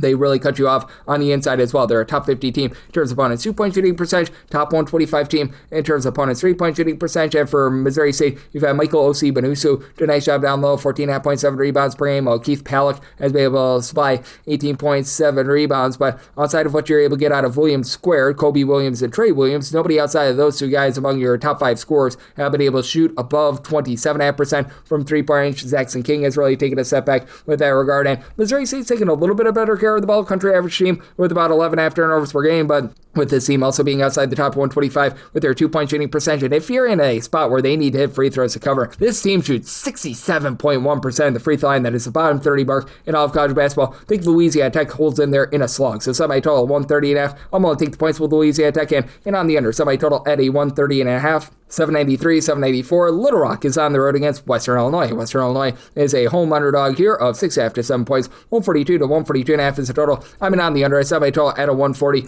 These are two teams that are not going to be looking to push tempo. Little Rock 270th in terms of total possessions per game. Western Illinois is 275th, and these are just two teams that don't do the little things well at all. As Little Rock is one of the worst teams in terms of taking care of the ball in all of college basketball. Western Illinois, honestly, not the world's worst team at 230th. Little Rock 325th in terms of turnovers on a per possession basis, and you put them in a road/neutral court venue, they fall to the bottom 20 in all of college basketball. Little Rock has been saved by their three-point shooting. They're shooting over 35% as a collective, and this is a Little Rock team that has really not taken a lot of threes. They're outside the top 320 in terms of percentage of their shots that come from three, which I don't understand why, because they take a lot of twos, and they're 298th in the country in terms of their two-point shooting percentage, and I think that is going to be able to keep this Western Illinois team lively. That's why I'm going to be willing to take the points at Western Illinois as a 4.5 point underdog. With Little Rock, you've got the top scorer in this game, Jonathan Lawson, 16.5 points, 4 assists. From three-point range, he's been able to pop it at a clip about 36.5%, and then Kachi Nzai shoots 42% from three,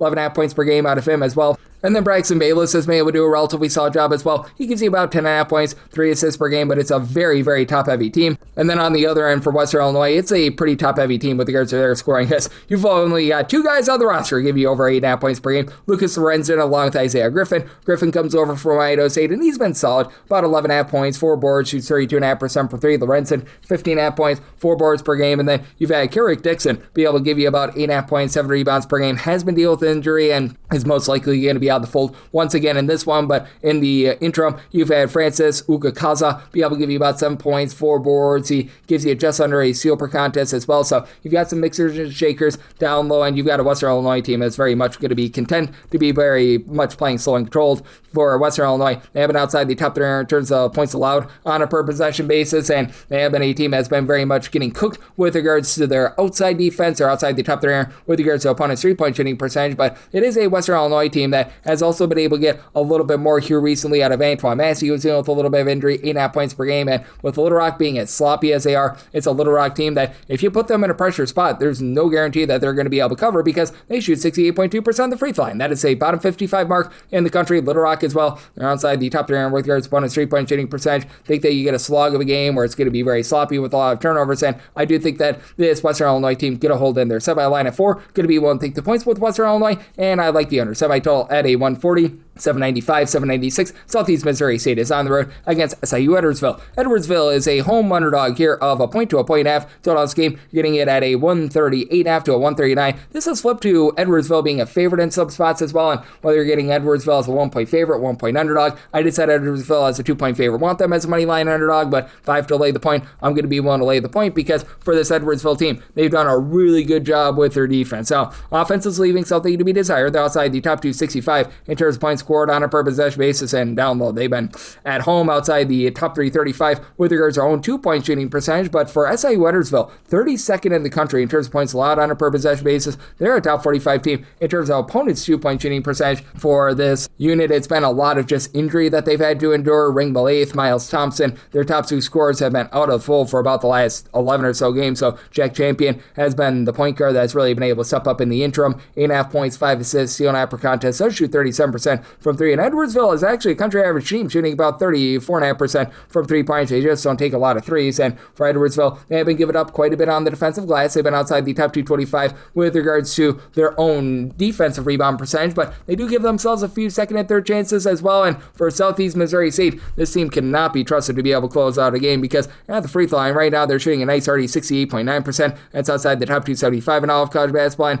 they just have not shot it well from 3. They're shooting only about 30.5% from the outside. Top 85 team with their 2-point shooting percentage, but again, that's where Edwardsville really shines. Southeast Missouri State, to the credit, they don't allow a lot of second and third chances. Top 50 team in terms of defensive rebound percentage, and they generate turnovers. This team is a top 75 unit in terms of turnovers generated on a per possession basis. Could have a little bit of a tempo war. Edwardsville 296th in the country in terms of total possessions per game. Missouri State may find themselves about 157th, but for Southeast Missouri State, even though you got Luke Almondover, who's a really underrated player, 14.5 points, great athleticism with him. Brandon Terry shooting about 39% for 3, 11.5 points per game. Very top-heavy team where you've only got really 2 guys on the roster give you over 4 rebounds per game. Along Terry, you've got Marquise Bell give you about 8.5 points, 5 rebounds per game. But with the Edwardsville defense being able to step up the way that it does, not allowing easy looks down low, I think that you get a lower scoring game that Edwardsville on their home floor pulls out. So I might total 136, so I'm in on the under, and Edwardsville, whether that be as a 1-point favorite or a 1-point dog. 797, 798. South Alabama is going to be on the road against Southern Miss. Southern Miss is a 2.5-point favorite. Totals between 136.5 to 138.5, and I said South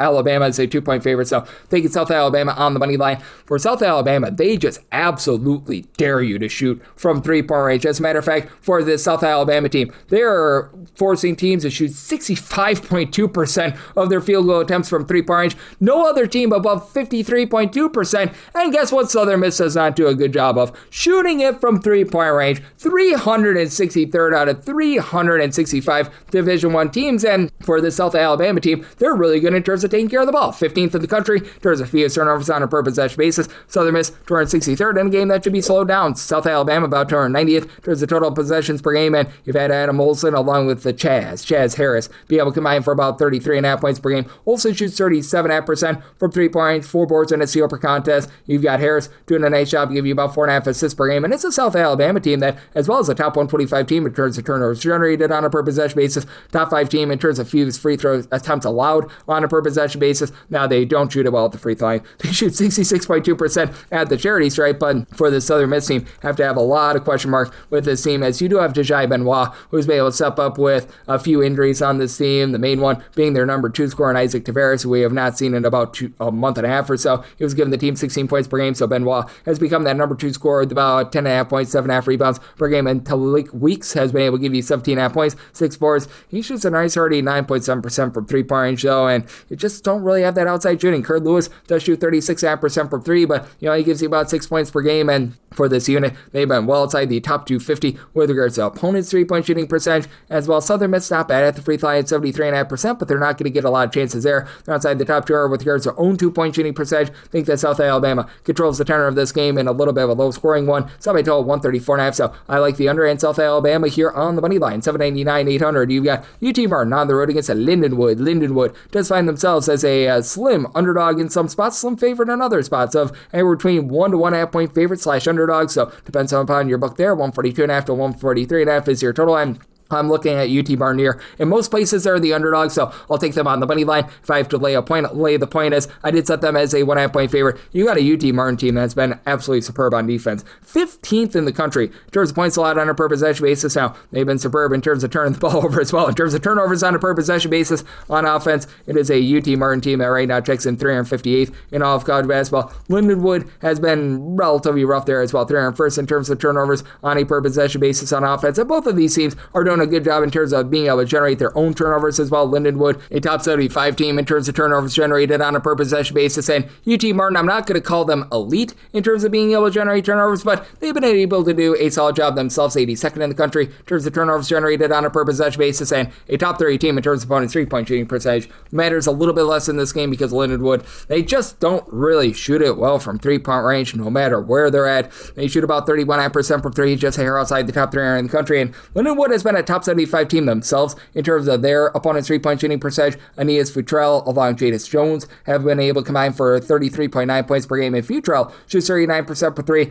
One guy on the roster outside of Jeremiah Tolton, who's right now dealing with injury, that's shooting above 30.5% for 3, but Dontrez Williams gives you about 15 points, 5 rebounds per game. Milus Nendick has been able to give you about 6 rebounds per game, as well as a Lindenwood team that has been very solid in terms of being a top 125 team in terms of percentage of their missed shots that result in an offensive rebound, but they are giving up way too many second and third chances on the glass as well, and I think that that's going to be big for UT Martin in this game, as UT Martin has been about 200th in the country with regards to percentage of opponents' missed shots that result in an offensive rebound. Lindenwood away from home, they allow teams to grab about 29.5% of their missed shots as an offensive rebound. At home, that goes down to about 27%, but I do think that for a Tennessee Martin team that has endured a whole bunch of injuries this year, they're really starting to find up with Filip Kochtovich being able to give you about 10 points, 3 assists. He's been a rough 3-point shooter, but you've got Andrej Bravovic, who's been able to give you 14 points, 8 boards, shoots 36% for 3, and Mateus Denisis is a 36% 3-point shooter for UT Martin in a pressure spot. They only shoot about 67% at the free throw line, bottom 40 mark in all of college basketball. Lindenwood, 68.5% at the free throw line, bottom 60 mark in all of college basketball. So you've got two relative equals there. The X factor, UT Martin, top 30 team in terms of opponents' 2-point shooting percentage. I think that wins out here. Semi-line of 1.5. So I'm going to take UT Martin here, whether that be as a money line underdog or laying a point in with the total may mine a 145.5. So at a 142.5, 143, Lindenwood is a top 40 team in terms of total possessions per game in on the over 801, 802. You've got Memphis on the road against North Texas. North Texas, a 1 to 1.5 point home underdog. Total on this game, 134.5 to 135.5. And I made North Texas the 2-point favorite. I like them on the money line. Just too many things that just go awry for Memphis with regards to little things to be able to trust in them. This Memphis team is right now 311th with regards to their defensive rebound percentage. Teams away from home grab 33.1% of their missed shots as an offensive rebound. Now, it is a Memphis team that they're looking to fly. They're a top 65 team in terms of total possessions per game. North Texas, they're a very slow team at 267th in terms of total possessions per game. This North Texas team has really been able to do a nice job holding up on defense, as their offense is right now well outside the top 3 in terms of points scored on a per possession basis. 34th, though, in terms of points allowed on a per possession basis. They're a top 25 team in terms of turnovers generated on a per possession basis against a Memphis group that has not been able to take care of the ball. Now, North Texas has their own ball security issues. 259th in terms of turnovers on a per possession basis. Memphis, though, 333rd. It's just not great, to say the least. And Memphis has fallen outside the top 235 in terms of points scored on a per possession basis. Now, for Memphis, you've had Doug McDaniel be the constant for this team, 4.5 assists, 3.5 boards, 13 points per game, and you've had Sincere Parker really be able to pick it up. He had a 40-point game about a week or two ago, 11.5 points, shoots 37.5% for 3, and Curtis Givens is now a 38% 3-point shooter. Been all sorts of injuries for this team, as you've had Julius Redford, Curtis Givens, along with as well Ashton Hardaway, Zachary Davis. These are scorers pretty much 4 through 7 on the roster, all missed multiple games this season. Hassan Abdul-Hakim has been missing for 10 games as well, so that's been a big giant issue. But for this North Texas group, you've been able to get quite a bit of production out of your main two guards, David Terrell along Jashawn Stevenson. 17 points. He only shoots about 32% for 3, while you got David Terrell, who's able to give you about 5 assists. Percontes and Stevenson throws in their 2 steals per game as well. North Texas, they're only shooting about 30.5% for 3. That's outside the top 320 in all of college basketball, but for North Texas as well, they should be able to do a nice job down low. Top 125 team in terms of percentage of their missed shots. They result in an offensive rebound. They've been a top 40 shot block team as well, with being able to get a block per contest out of Dylan Arnett, along 6 rebounds per game for North Texas. Only shooting about 69.5% the free throw line. That's a little bit of an issue in a pressure spot. Memphis, they shoot 71.5% the free throw line, but I do think that this North Texas team does a better job taking care of the ball. I think that this is going to be a defensive, shall we say, just drag them out game that North Texas is able to get the job done in. Semi-total at a 136. I actually do like the over here because I do think that you get some late game fouls, and Memphis has been a little bit better with the injured guys coming back into the fold, and I do like North Texas here on the money line. 803, 804. Utah Valley is going to be on the road against Utah Tech. Utah Tech is a home underdog with 7.5 points. So on scheme, 149.5 to 150, and semi-line at 6.5. I'm actually going to be willing to take the points with Utah Tech. You've got a Utah Tech team that has been a relatively mid-tempo team this season in terms of total possessions per game. These guys are checking in right around about 137th. Utah Valley is fast, but not aggressively fast, about 100th in terms of total possessions per game. But for Utah Valley, the big issue for this team is the turnovers. They turn the ball over on 21.8% of possessions away from home. That is a bottom 10 mark in all of college basketball. Now, Utah Tech, not the same team in terms of generating turnovers that they have been in the past, and Utah Valley is really good on this regard as well. Utah Valley is 15th in the country in terms of turnovers generated on a per possession basis on defense, and Utah Tech more in that neighborhood about 136th, but it's hard to be able to trust in this Utah Valley team to be able to cover that sort of a number, even with them being able to just really thrive inside. They've been a top 30 team with regards to their own 2-point shooting percentage and opponents' 2-point shooting percentage. Jackson Holcomb, 15.5 points, 7.5 boards, doesn't necessarily pop it well from 3, but Tyler Hendricks, he's been shooting 48% from 3 with about 12 points per game. Trayvon Leonard, 11.5 points, 6 boards, 5 assists. You love what he brings to the table, but if these guys need to make free throws to be able to cover this number, then they shoot about 71% free throw line. That is outside the top 200 in all of college basketball, and for Utah Valley, this team is a little bit vulnerable from the outside. They're outside the top 110 in terms of opponents' 3-point shooting percentage. Now, Utah Tech has become a much better team on the inside. They become a top 100 team with their 2-point shooting percentage. They're outside the top 200 with their 3-point shooting percentage, with Ethan Potter was over at Utah Valley last season, giving you 16.7 rebounds per game. Noah Belonga has been able to give you about 6 rebounds per game as well. And it's a Utah Tech team that's a top 25 team in terms of opponents' 3-point shooting percentage, pedestrian about 200th with regards to opponents' 2-point shooting percentage. And Utah Tech does find themselves outside the top 200 with regards to rebound percentage. And they themselves have had their ball control issues, about 250th in terms of turnovers on a per possession basis, but I do think that they're going to be able to hold in this game with Deshaun Holt shooting 45% for 3, give you about 11 points per game. Chance Trejulo has been able to throw in there 11 points per game, and I do think that the sloppiness of Utah Valley does cost them a cover. So I made my line a 6.5, 7 plus. I'm going to be willing to take the points with Utah Tech, and I like the under. Semi total at a 148.5, 805, 806. You've got Weber State on the road against Idaho. Idaho is looking to vandalize bankrolls as a 6 to a 6.5 point favorite. Total on scheme, it is 157.5 to 158.5, and with Weber State, I did set them as a 3.5 point dog, so I'm going to be willing to take the points for Weber State. They're probably not going to get a lot of second and third chances in this game, as Idaho 29th in the country in terms of defense and rebound percentage. Teams are only grabbing about 24.4% of their missed shots as an offensive rebound, but here's what Weber State has done in an absolutely incredible job of. You don't get good looks from 3-point range against them. Weber State is allowing teams away from them to shoot about 31.6% from 3-point range against them. That is a top 75 mark in all of college basketball. Weber State, they themselves shoot about 35% from 3. That's a top 115 mark in the country, and this is an Idaho team that has been pretty solid with their 3-point shooting, especially at home. They shoot 38% from 3-point range. For Idaho, never has been a team that's going to really put you under duress in terms of turnovers generated on a per possession basis. They are checking in outside the top 225 in all of college basketball, but you've had Jackson Rasmussen along Colton Mitchell do a nice job combining to be able to give you about 27.5 points per game, and Mitchell shoots 36% from 3. Isaiah Brickner continues to shoot 47.5% from 3-point, 10.5 points per contest, and then you had Brody Woodbury do a nice job as a post presence with about 8 points, 5.5 boards. Does give you just under a block per contest, but for this Idaho team, they have been a team that's been relatively country average with regards to their own 2-point shooting percentage. For Weber State, I think that they're going to do a nice job on the inside because you've been able to get really good production out of trio of guys with at least 5.5 rebounds per game, and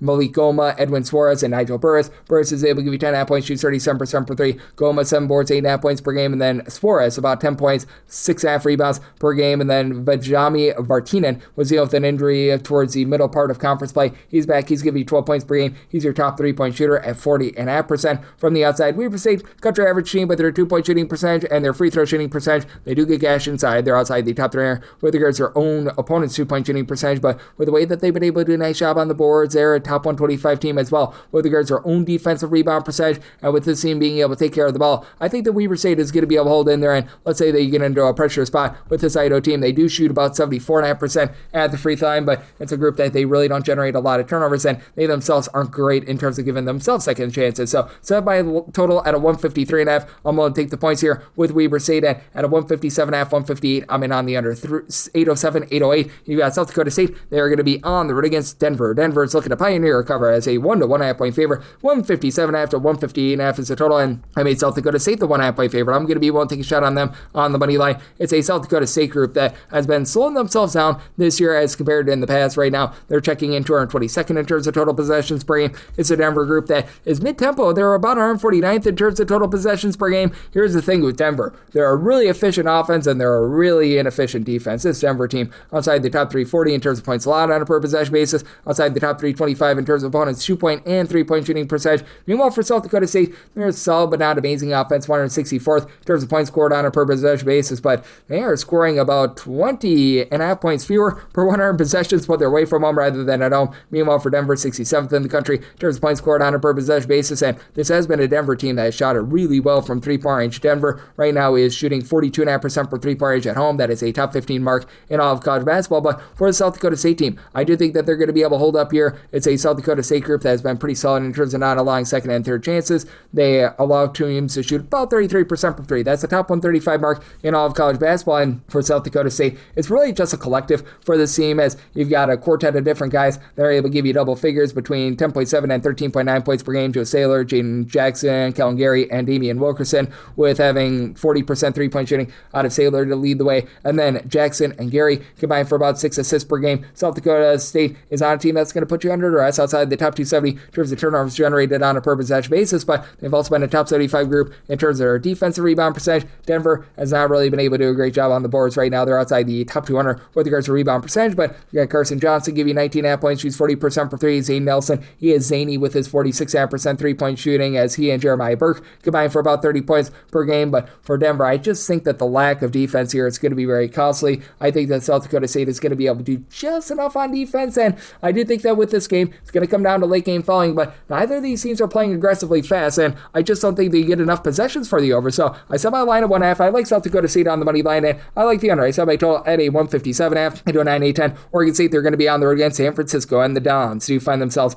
as an 8.5 point home favorite. Draw on this game 138.5 to 148.5, and I set my total 142.5. I like the over. Now, you've got two teams that are really not looking to push a lot of tempo. Oregon State is about 286th in the country in terms of total possessions per game. San Francisco, they're clocking in at 263rd, and for San Francisco, this has overall been a top 100 team in terms of points allowed on a per possession basis, and for San Francisco, a pedestrian three-point shooting defense. They've been a little bit better on the inside, and San Francisco, one thing that they've been able to do an amazing job of is not allow offensive rebounds to their opponents. 32nd in the country in terms of defensive rebound percentage. Now, Oregon State is not giving themselves any sort of second and third chances, and they're allowing opponents to grab a lot of second and third chances. In games played away from them, 33.4% of opponents' missed shots become an offensive rebound. You got a San Francisco team that forces no turnovers whatsoever, and an Oregon State team that can't take care of the ball. Oregon State 239th in the country in terms of turnovers on a per possession basis on offense. San Francisco, a top 85 team in terms of fewest turnovers on a per possession basis at home, and you got a San Francisco team that has been solid but not amazing with their three-point shooting. They shoot about 34.8%, 126th in the country. Oregon State is 130th at 34.8%,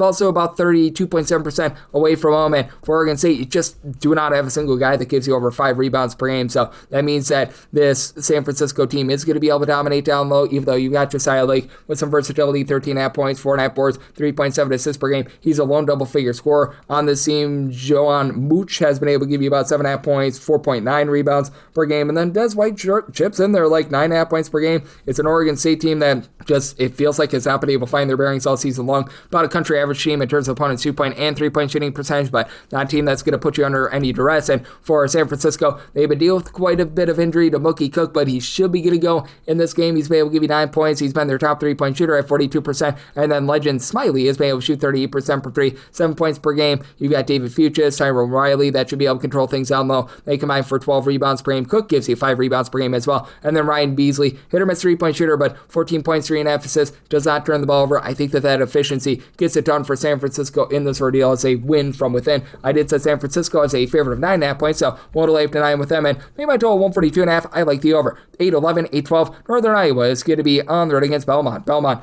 is a 4.5 to a 5.5 point favorite. 136.5 to 137.5 is the total, and I like Belmont as a 3.5 point favorite. I'm going to be willing to take the points. The big reason why is that this Belmont team is not doing the little things well. Belmont, an amazing 3-point shooting team. Right now, they are checking in third in the country at 40.8%. Actually falls a little bit when they're at home, but for this Belmont team, let's say that they need to hit some free throws to be able to cover this game, and both of these teams, by the way, are really bad at the free throw line. Right now, they are shooting 67.1%, 340th in the country. Meanwhile, for Northern Iowa, they're 335th, but fortunately, you're getting the points with them rather than laying them, and it's a Northern Iowa team that has been a top 150 team in terms of turnovers generated on a per possession basis. They do a good job, though, in taking care of the ball. 42nd in terms of U.S. turnovers on a per possession basis on offense. Belmont, 299th in terms of turnovers per possession, and for Belmont, they're a great 3-point shooting team, but Northern Iowa, top 5 team in terms of opponents' 3-point shooting percentage. Teams shoot less than 27% against them, so that'll affect Sam Mormay, Tyler Lundblade, your top 2 scorers.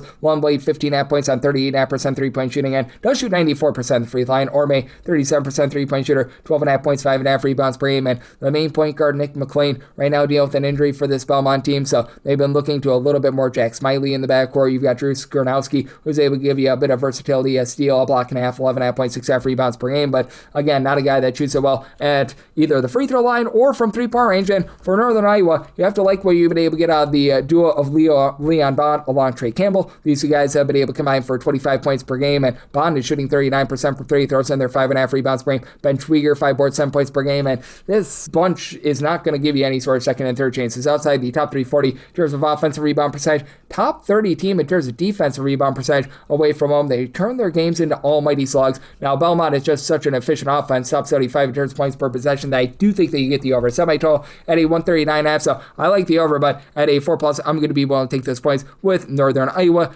8-13, 8-14, Tennessee State. They're on the road against Southern Indiana. Southern Indiana, home underdogs of 5.5 to 6 points, 149.5 is the total. And for Southern Indiana, I did set them here as an underdog of 7.5 points. I'm going to be willing to lay it. Tennessee State has been able to do a much better job in terms of taking care of the ball than a season ago, and it's a Tennessee State team that has been very rock solid in terms of generating turnovers themselves. Top 85 team in terms of turnovers generated on a per possession basis in games played away from home. Top 100 team with regards to opponents' 3-point shooting percentage. And for Southern Indiana, they just flat out cannot shoot. They're outside the top 310 with regards to their 2-point and 3-point shooting percentage, and at the free throw line, they're a bottom 30 team there as well. So that's been a big issue. It's a Southern Indiana team that isn't bad on defense. They've been legitimately a top 125 team in terms of opponents' 2-point and 3-point shooting percentage. Ismail Abib, along with Amari Brown, and Brown was missing for about 14 games.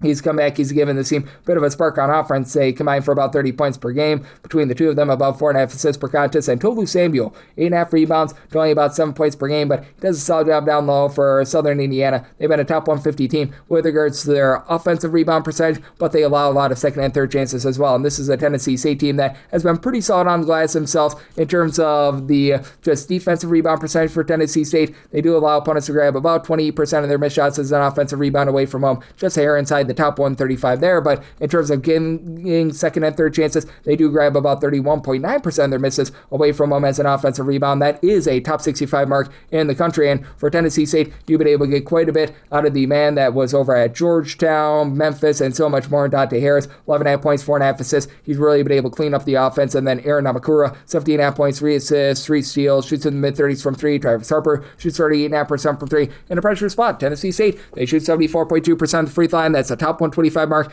in the country. They've been country average with their 2-point shooting percentage. They really don't shoot it well from 3, but they're also a top 30 team in terms of percentage of their shots that come from 2-point range. I think that they feast on the inside and get the job done. Set Tennessee State as a 7.5 point favorite. Going to be one late. And even though Tennessee State is a up-tempo team in terms of total possessions per game, 56th in the country, I'm going to be in on the under semi-total at a 145.5. 8-15, 8-16. UT Arlington is on the road against Abilene Christian. Abilene Christian is a home underdog of 1 to 1.5 points, and totals between 136.5 to 137.5. And for Abilene Christian, I did set them as a 1-point favorite. I like them on the money line. It's just a pair of teams that have been very, very awful with regards to their overall shooting, as UT Arlington from 3-point range right now, they're shooting at a clip of about 30.2%, 334th in the country. Meanwhile, for this Abilene Christian team, they just have not been able to knock down too many shots themselves. Right now, they're about 216th. They do shoot 35.2% from three-point at home, and both of these teams are having all sorts of turnover issues on offense. UT Arlington, a bottom 10 team in terms of turnovers on a per possession basis on offense.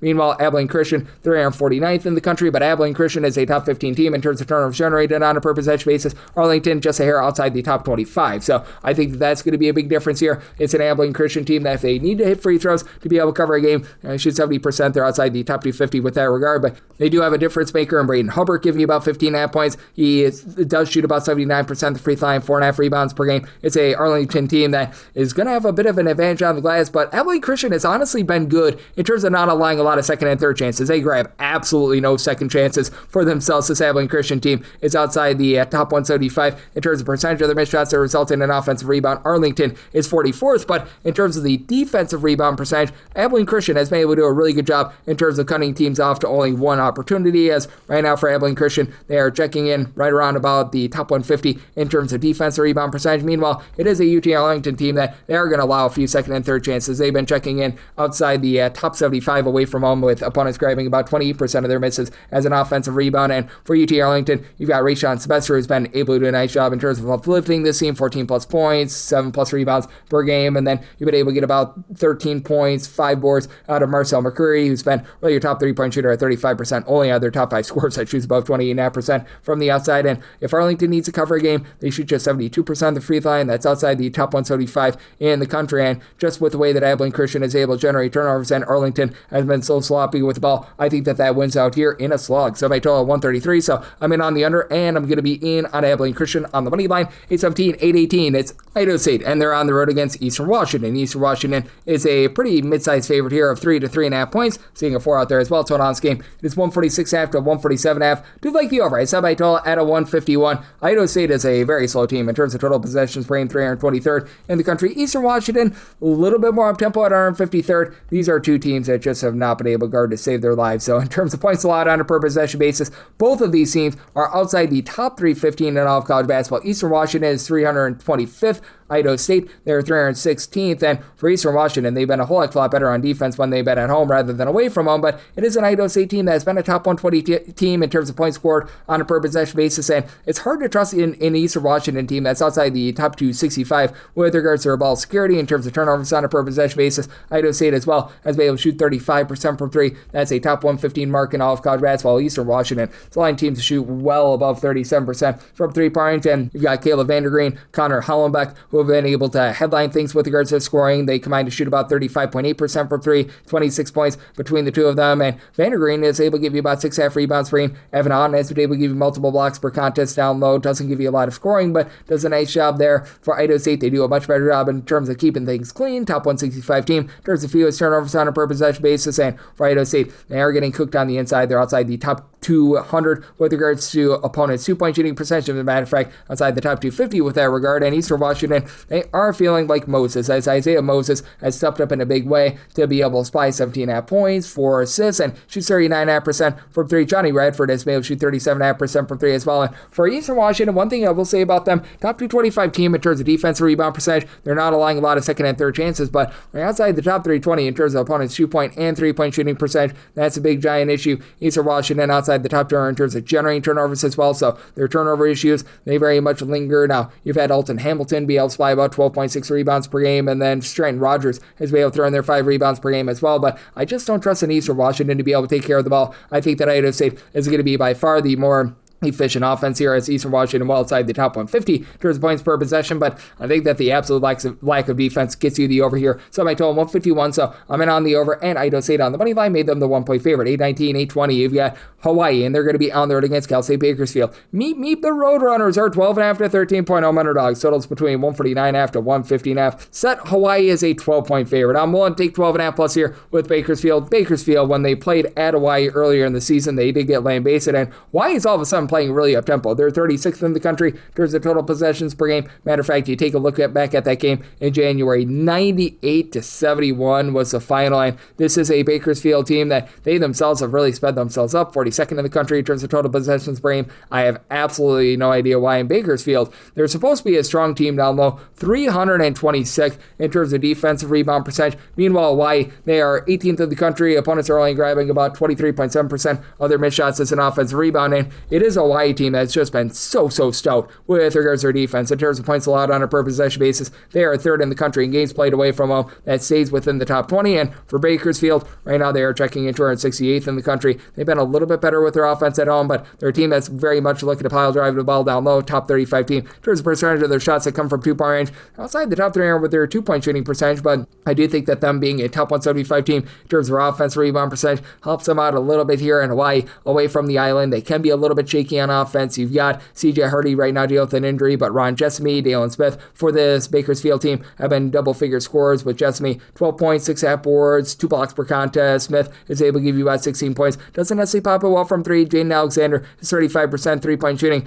or like the lone guy on the roster that's able to shoot a ball from 3. And the one thing that Bakersfield does a good job of, top 75 team in terms of getting to the free throw line, they do shoot about 73.5% at the charity stripe, and this is a Hawaii team that they get to the free throw line much more when they're on the island rather than away from home. That goes without saying, but for Hawaii, they have been shooting just 32.5% per 3 outside the top 240 in the country. They've been a top 100 team with their two-point shooting percentage, and they hold you down inside. They're a top 30 team with regards to opponents' 2-point and 3-point shooting percentage. Isaac Johnson, 13.5 points, 6 boards, shoots 34% per 3, and then Harry Ruyev, 11 points on 38% three-point shooting. Gatis Namishka, Keandre Bullock, they combine for about 23 points per game. Neither guy really shoots it well from 3, but for Hawaii, with this being a very sloppy team, they're outside the top 3 with regards to turnovers on a per possession basis. I think that does just enough for Bakersfield to remain lively, and I think that the turnovers are really on both sides cost you the over. Semi-total 148, so I like the under, and I'm willing to take anything of 12.5 plus here with Bakersfield. Meet me for the Roadrunners. 821-822. UC Davis is going to be on the road against UC San Diego. UC San Diego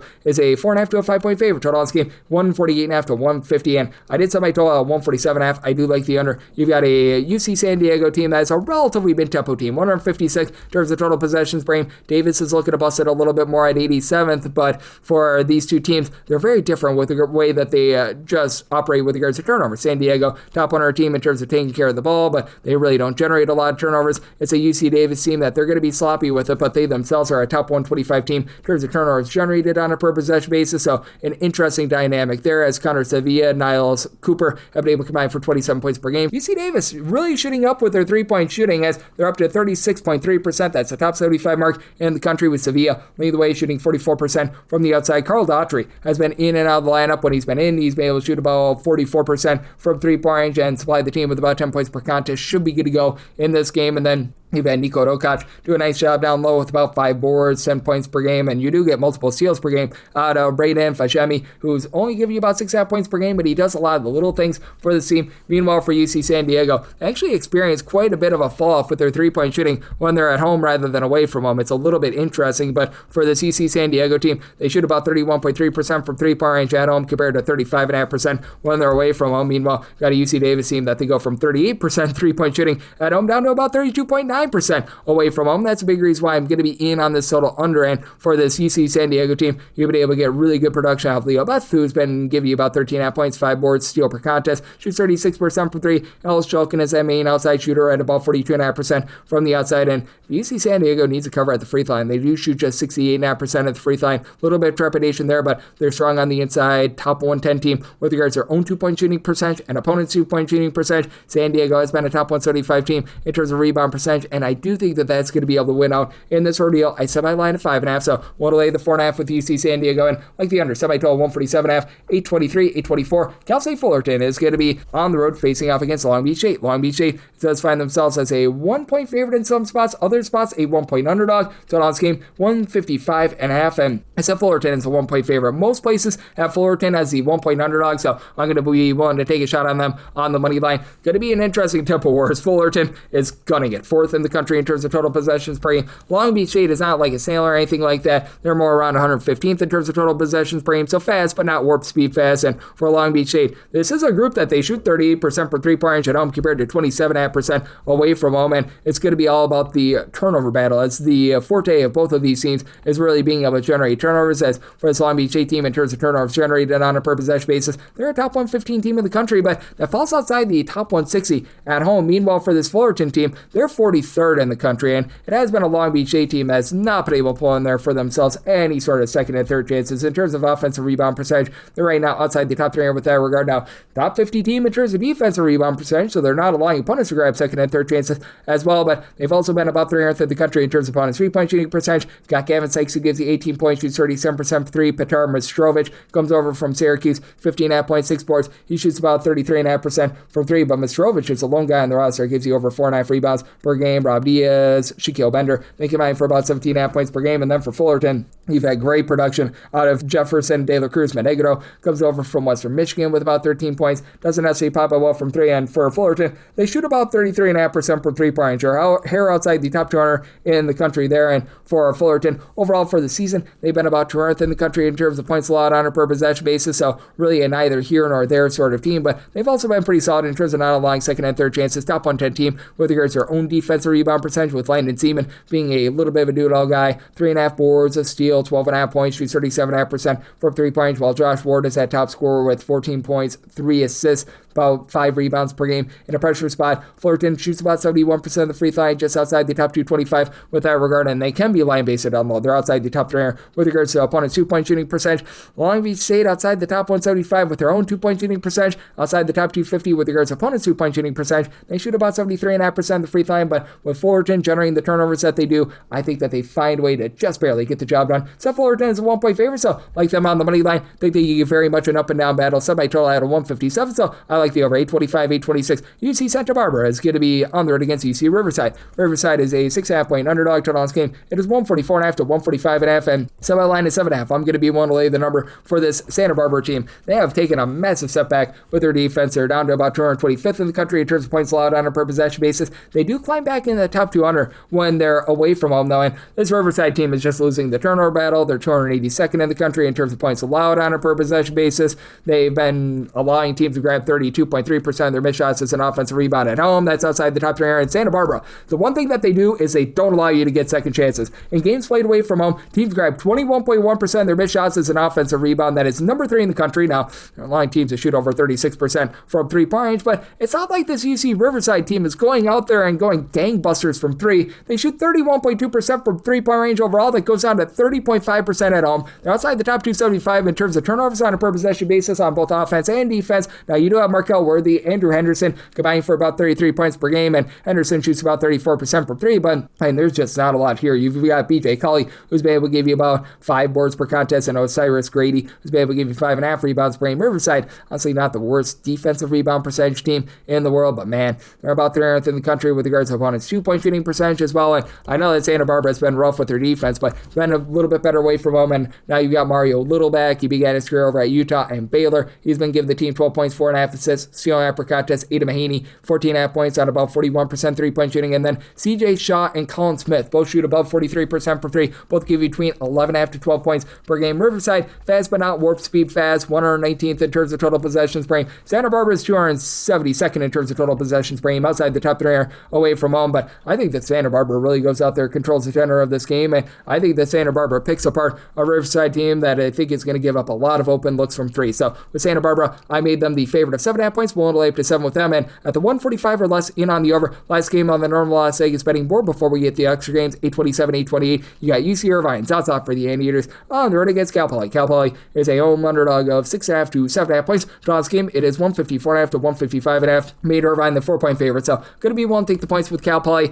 I have to think that Cal Poly is going to see a little bit of balance with their three-point shooting percentage splits, as they shoot 29.5% from three-point range at home, 35.9% away from home. Really doesn't make a lot of sense. Irvine has been a pedestrian three-point shooting team. They shoot 32.1%, 272nd in the country. Irvine is known a little bit more for their defense, but they haven't given up a lot of second and third chances. In games played away from home, they allow opponents to grab about 32.1% of their missed shots as an offensive rebound. That is outside the top 250 in all of college basketball, but but even with that, right now they're 13th in the country in terms of points allowed on a per possession basis and away from home. That goes to Mambo number 5. I did set my total at 156 because you do have a Cal Poly team that just absolutely flies. They're 3rd in the country in terms of total possessions per game. So here to 154.5, 155. I think the Cal Poly is going to be able to get you the over now. Cal Poly outside the top 320 in terms of turnovers on a per possession basis on offense. They've been relatively sloppy there, but Peter Benjai has been able to give you 14 plus points, shoots in the mid-30s from 3-point. I love what Hamad Musa has been able to do for this team. 5.5 plus rebounds per game. He's giving you between 20 to 21 points per game, and he shoots about 37.5% from 3-point. Caden Ward has been able to throw in their 14 points per game, and for Cal Poly, they are a team that gives it up on the inside. They're outside the top 3 with regards to opponents' 2-point shooting percentage. Not like Irvine is doing the most amazing job of executing on the inside. Now, they are a top 2 team in the country in terms of opponents' 2-point shooting percentage. Their own 2-point shooting percentage is outside the top 200, though, and for Irvine, if they get sent to the free throw line, that's not where they want to be. They shoot 68.3% at the free throw line. That is outside the top 300 in all of college basketball. Now, you've got Kyle Evans down. They'll give you 3.5 blocks, 12.5 points, 8 rebounds per game. He dominates there. Jurian Dixon has been able to give you 15.5 points on 38.5% 3-point shooting, but Irvine's still not an amazing 3-point shooting team and absolutely lockdown defense, and Irvine has been a top 100 team in terms of turnovers generated on a per possession basis, but I think the Cal Poly gets its game to fly, and if Irvine has to cover at the free throw line, they're not going to be able to do so. So, set my line at 4. I'm going to take the points with Cal Poly, and I'm in on the over sub by total 156, and now we hit the extra games. The normal betting board picks are complete, but there are some extra games today, so we go into the bonus. 306-569, 306-570, NJIT is on the road against New Hampshire. New Hampshire is a 1.5 to 2.5 point favorite. 141.5 is the total, and I do like the under. I'd set my total at a 137. 2 relatively mid-tempo teams. NJIT is about 206th in the country in terms of total possessions per game. New Hampshire has just crept into the top 200 at about 178th.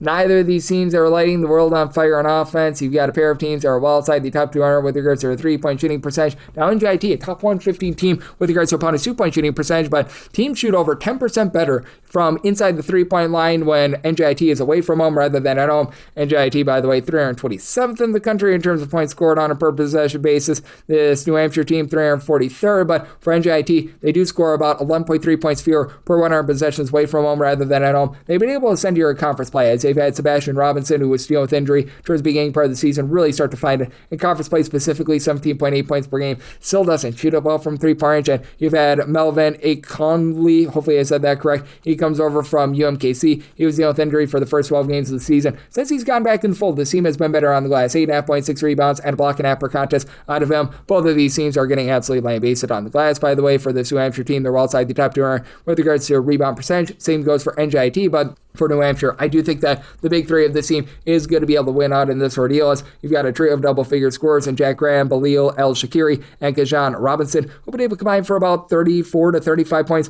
per game. Graham has been able to shoot about 33.5% from 3. El-Shakiri is your main rebounder with about 8 boards, a steal, and a block per contest, while Robinson, he doles out about 2.5 assists per game. For New Hampshire, they've been able to do a pretty solid job in terms of guarding the 3-point line. They're a top 225 team in terms of both opponents' 2-point and 3-point shooting percentage. They've been a top 225 team in terms of defensive rebound percentage. Both of these teams rather rough with regards to offense, but I do think the New Hampshire on their own floor having a little bit of an edge down low that does allow them to be able to get the job done. So I set my line at 5. I'm going to lay with New Hampshire, and I'm going to be in on the under. So my total 137, 306-571, 306-572. Vermont is on the road against Binghamton. Binghamton, a massive underdog at home of 10.5 to 11.5 points. So on scheme, 137.5. Not massive enough. I set my line at 12.5. I'm going to be willing to lay with Vermont, as Binghamton, man, it's rough for them. 342nd in the country in terms of points scored on a per possession basis. All sorts of injuries have really slowed them down. 278th in terms of total possessions per game. Vermont is always slow. 339th in terms of total possessions per game. And for Vermont, honestly, a relatively solid offense when they're away from home. In a road/neutral venue, this team has been a top 85 team in terms of points scored on a per possession basis, as you've got the TJs, TJ Hurley and TJ Long, who have been your main guards, as right now for Long, he's been able to give you 12.5 points from 3-point. He's popping in at a clip of about 32.5% for 3, dealt with a little bit of injury, but he's back. Hurley has been your top 3-point shooter at 40% for 3, also shoots 90% of the free throw line with 15 points per game. And then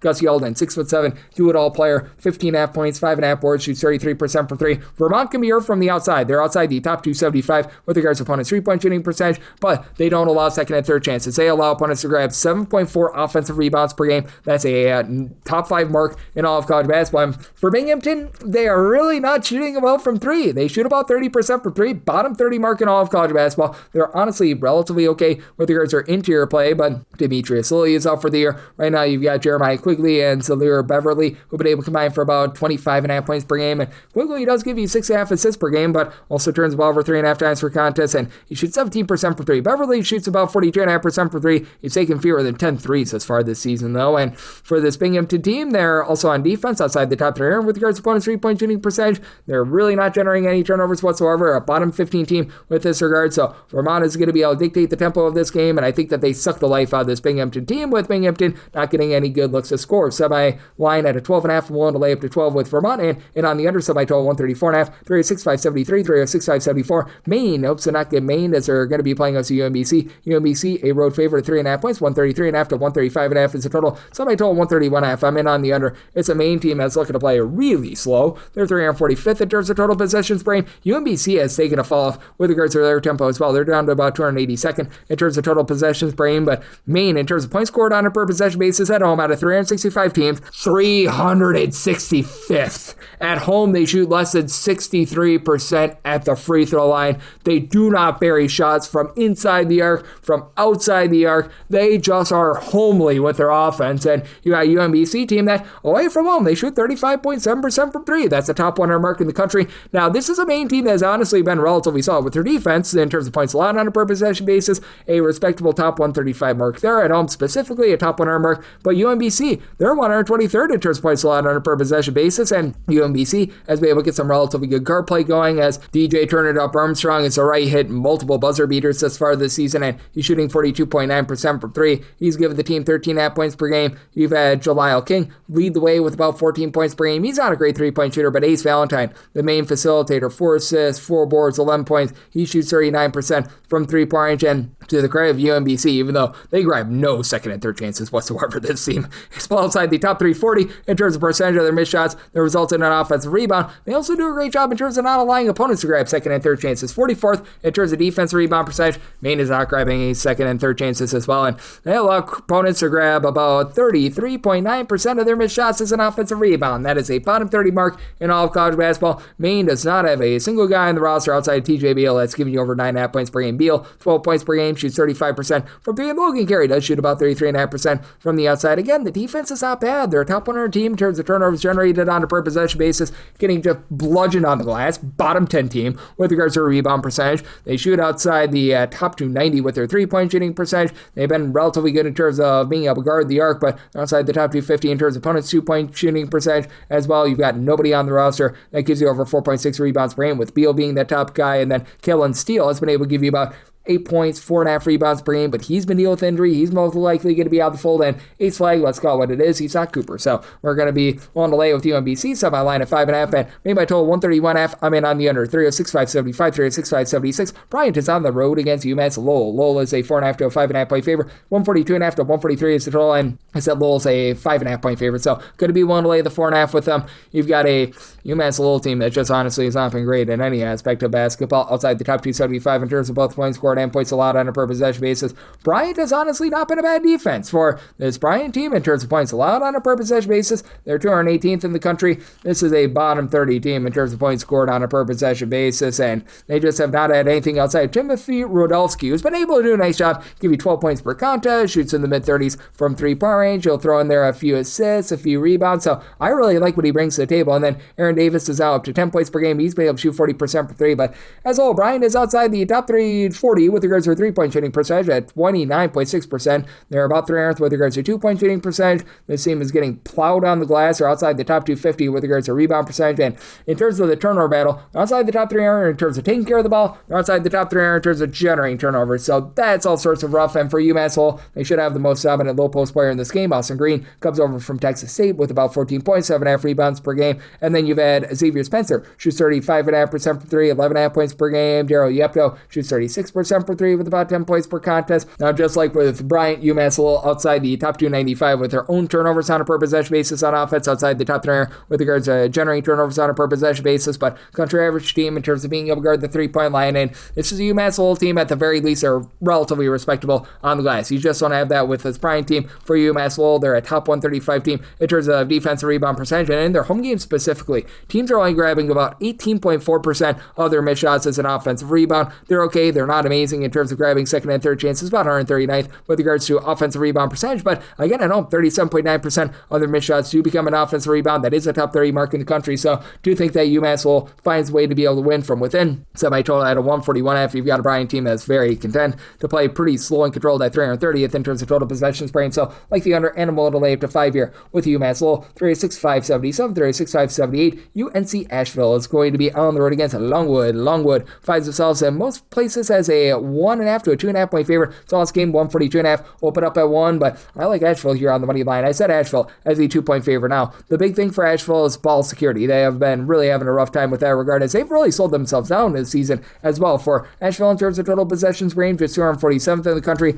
Longwood has been playing a little bit faster at about 125th in the country, and really both of these teams are having some issues along the perimeter, as it's a Longwood team that's 336th in terms of turnovers on a per possession basis on offense. For Asheville, they're more around about 246th, and for Asheville, that actually goes into the top 200 in terms of ball security away from home, as Asheville has really been able to excel with their offense away from home. Away from home, they shoot 37% for three compared to 35.8% when they are at home. So they're a top 50 team with regards to their three-point shooting percentage. Now, the one thing that Longwood has done a great job of being able to generate turnovers. Longwood is 33rd in terms of turnovers on a per possession basis on defense. UNC Asheville is more around about 270th, but this Asheville team should also be able to do a solid job down low with Toya Solomon, being able to give this team a lot of versatility at 6'9", about 7 boards, pair of assists, 16 points per game, and he shoots 37% from three-point range. Cameron Taylor, he doesn't necessarily pop it well from three, but 18.5 points, 5 boards, 3 assists. He just does a little bit of everything for this unit, and it's an Asheville team that does find themselves in the top 225 in terms of both opponents' 2-point and 3-point shooting percentage. While this Longwood team, they need to drive the ball inside because they do not shoot it well from 3 points. Longwood has been a top 125 team with their 2-point shooting percentage,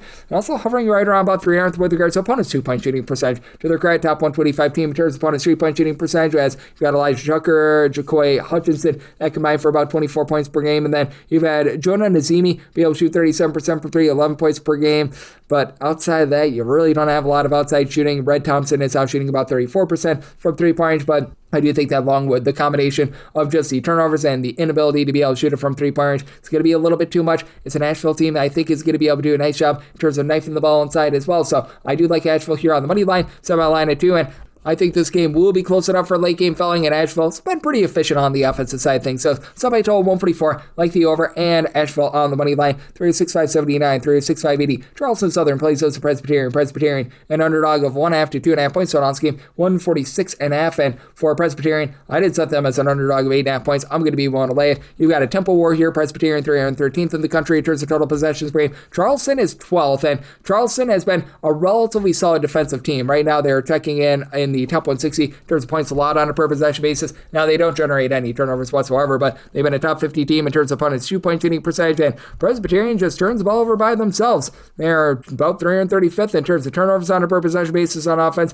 They don't put you under duress on defense, as defensively they're 291st in the country in terms of turnovers generated on a per possession basis. Now, Presbyterian has been a pretty solid team on the boards, as we've got Jonah Pierce leading the way with 16.5 points, 9.8 rebounds per game, and then great name Jalen Peterson. He's giving you about 10 points, 7.5 rebounds per game, while Carl Parrish does shoot 40% for 3 with 14 points per game, but this team is shooting just 32% for 3 outside the top 275 with regards to their 3-point shooting percentage. Now, Presbyterian, top 150 team with regards to their own 2-point shooting percentage and opponents' 2-point shooting percentage, but this is a Charleston Southern team that still, they've been so good with regards to their interior defense, and you've been able to get about 2 blocks per contest out of Reese Jones. And then you've got on offense, Bryson Blaine, Alan Sumler combining for about 35 points per game, with Sumler shooting 40% for 3. Luke Williams shoots 38% from 3-point. Charleston Southern shoots over 37.5% from 3-point at home. Presbyterian is outside the top 250 with regards to opponents' 3-point shooting percentage. Now, Charleston Southern is also shooting 64.9%. The free throw line, that is a bottom 15 mark in the country, but they've also been able to do a nice job in terms of owning the boards. They are going to give up some second and third chances, but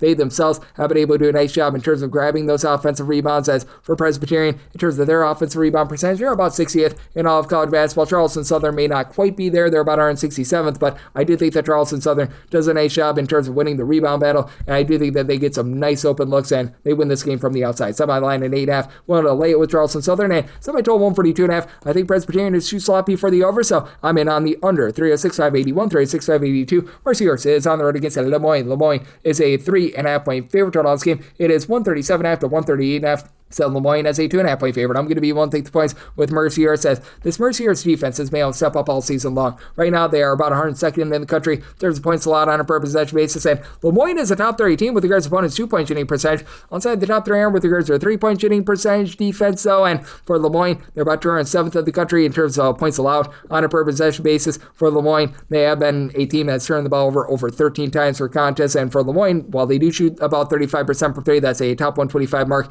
in the country. I do think that they're going to have a tough time with the Mercier's defense that has been pretty solid in terms of being able to generate turnovers. In terms of turnovers generated on a per possession basis, Mercier's in games played away from them, they're actually a top 55 team in all of college basketball. And for Mercier's, not a team that's necessarily going to be physically imposing down low, but it's not like this is a Lemoyne team that they themselves have been able to do an amazing job in terms of grabbing second and third chances. As a matter of fact, Lemoyne 327th in terms of percentage of the missed shots that resulted in an offensive rebound, while Mercier's is more around about 291st, and Mercier's has Bernie Blunt on their side. He's bluntly been able to give you 16.5 points, shoots about 35% for 3. Jake Lelleman, 13 points on 38.5% 3-point shooting, and then Kadir Martin step up for 2.5 blocks, 6.5 rebounds per game. Michalis Ivanauskas has been able to throw in there about 5.5 rebounds per game as well. And for Lemoyne, they do have quite a bit more down low than they've had in the past, with Shiloh Jackson stepping up, giving the team 8.5 boards, 15 points per game, and then Trent Mascara is scary from 3, shooting 36.5% from 3, 14 points per game. But in a pressure spot, Lemoyne only shoots about 71.8% of the free throw line, with them being outside the top 3 with regards to ball security, and this being a Mercier's team that I think is going to find some good looks from 3, with Lemoyne outside the top 330 in terms of bonus 3-point shooting percentage. Lemoyne as well outside the top 3 with regards to giving themselves second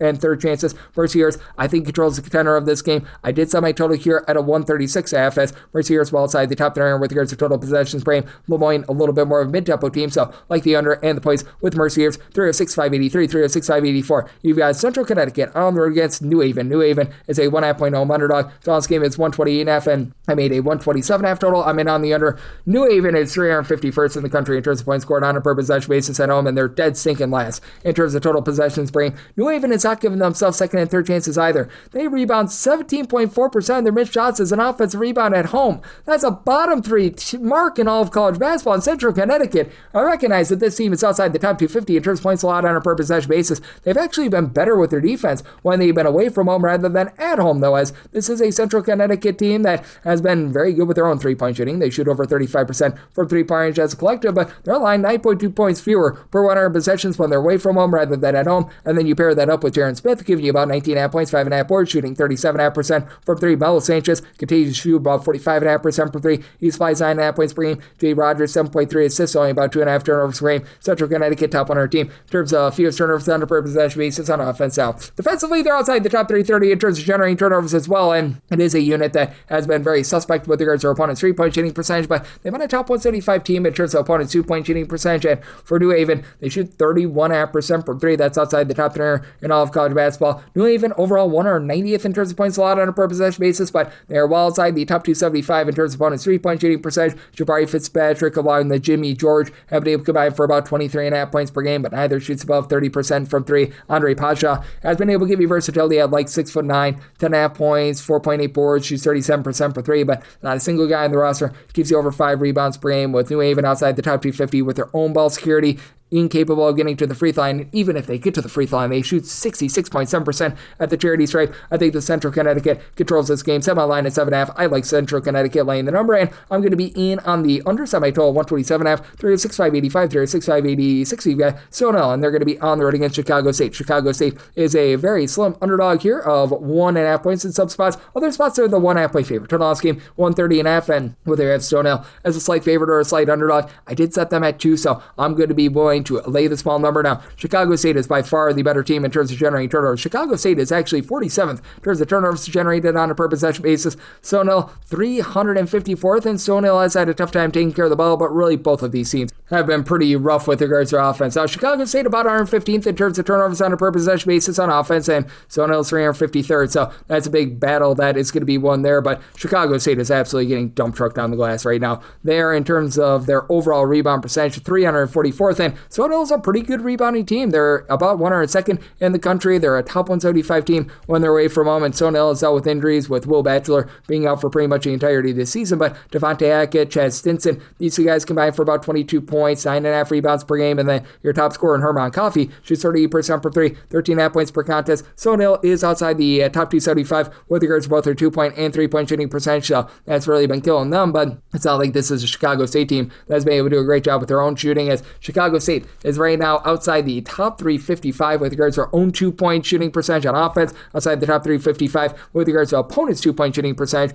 as well. They've been able to give you a little bit on the outside, shooting 31.8% from 3, and in conference play, that's gone up to a 35% from 3. They were dealing with some injuries earlier in the season, with Doyle Cockrell missing like 4 or 5 games, 12.5 points. He shoots 38% from 3-point. Braylon Bush, Stephon Byard, they combine for 17 points per game. Both of these guys missed 6+ games earlier in the season. And for Chicago State, in a pressure spot, they do shoot about 75% at the free throw line. That is a top 115 mark in the country. Meanwhile, you've got a Stony team that they shoot more around about 68.5% at the free throw line. But I do think that with Stony having as much as they do down low, and Stony has been a top 225 team with regards to opponents' 3-point shooting percentage, I think that them being able to win from within gets the job done. What I think is going to be a sloppy game with a lot of dead possessions. Set my total at a 132, so I'm going to be in on the over. I do think that the late game fouls do just enough to get you over, and Chicago State has been better on offense in conference play, so in on the over. And Stony, whether that be laying a point or on the money line as an underdog, 306-587, 306-588. Long Island is going to be on the road against Wagner. Wagner is a 6.5 to a 7.5 point home underdog. Total on this game, 137.5. Set my line at 5.5. I'm going to be willing to take the points. You've got a Long Island team that has been a top 55 team in terms of offensive rebound percentage, giving themselves second and third chances. They also give you a lot of second and third chances. They are 269th with regards to their defensive rebound percentage as well. Meanwhile, you've got a Wagner team that has been relatively okay in terms of being able to do the little things in terms of their defensive rebound percentage. At home, teams are only grabbing about 19.3% of their missed shots as an offensive rebound. That's a top 30 mark in the country, and this team has been a flamethrower from 3-point range. They are 24th in the country. They shoot 37.8% for 3, albeit that goes down to about 34.7% at home. And LIU, they do shoot about 36% for 3. That's a top 60 mark in the country. Should be a lower tempo game, even though Long Island, they're about 183rd overall this season in terms of total possessions per game. They have slowed way down in conference play. And Wagner, they're down to about 311th in the country in terms of total possessions per game as well. So a little bit of an interesting spot here. I did set my total at a 143.5. I do think that you're going to get some efficiency, so I'm going to be in on the over. And I do think that you're going to get a lot of fouling, because Long Island, if they need to try to cover this game at the free throw line, I don't think that they're going to be able to do so. This despite the fact that you've got 3 guys on the roster that give you at least 13.5 points per game. Greg Echo Gordon, 13.5 points, 5.5 boards, 3 assists. C1 per contest. Jamal Fuller, 16.5 points, 2.5 assists, shoots 44% for 3. Malachi Davis, 15 points, 3.5 assists per game. But Long Island, they shoot 65.7% the free throw line, bottom 15 mark in all of college basketball. Now, they've been a top 100 team in terms of opponents' 3-point shooting percentage. They're just a hair outside the top 225 with regards to their own 2-point shooting percentage and opponents' 2-point shooting percentage. And for Wagner, this is a group that has been relatively rough on the inside themselves, outside the top 250 with their own 2-point shooting percentage. But for Wagner, top 150 team with regards to offensive rebound percentage. Them turning the ball over about 12.8 times per game, and Long Island being a top 75 team in terms of turnovers generated on a per possession basis is an issue. But Nick Jones, he's an issue for defenses. Gives you 15 points, shoots only about 26.5% from 3, but the ancillary guys like Jaden Baker, Eduardo Placer, who both give you 9.5 to 10 points per game, they both shoot above 35% from 3-point. Xavier French has been dealing with injury throughout much of the season. When he's been out there, he's been the team's top rebounder, but looks like he's going to be out once again for this team. But in the interim, without him out there, you've been able to get a lot out of Benio Bazil, who's been able to give you about 8 points, 5 rebounds per game. Brian Entaminu has been able to throw in there about 4.5 boards, and I do think that with Long Island just not shooting it well at the free throw line, and both of these teams being able to knock down their outside shots, you're getting over with this Wagner team holding in there. So my line at 5.5, willing to take the points with Wagner, and I'm in on the over. So I total 143.5, 306-589, 306-590. Fairleigh Dickinson is going to be playing against St. Francis. St. Francis is a 6.5 to a 6-point underdog. So on this game between 144.5 to 145.5.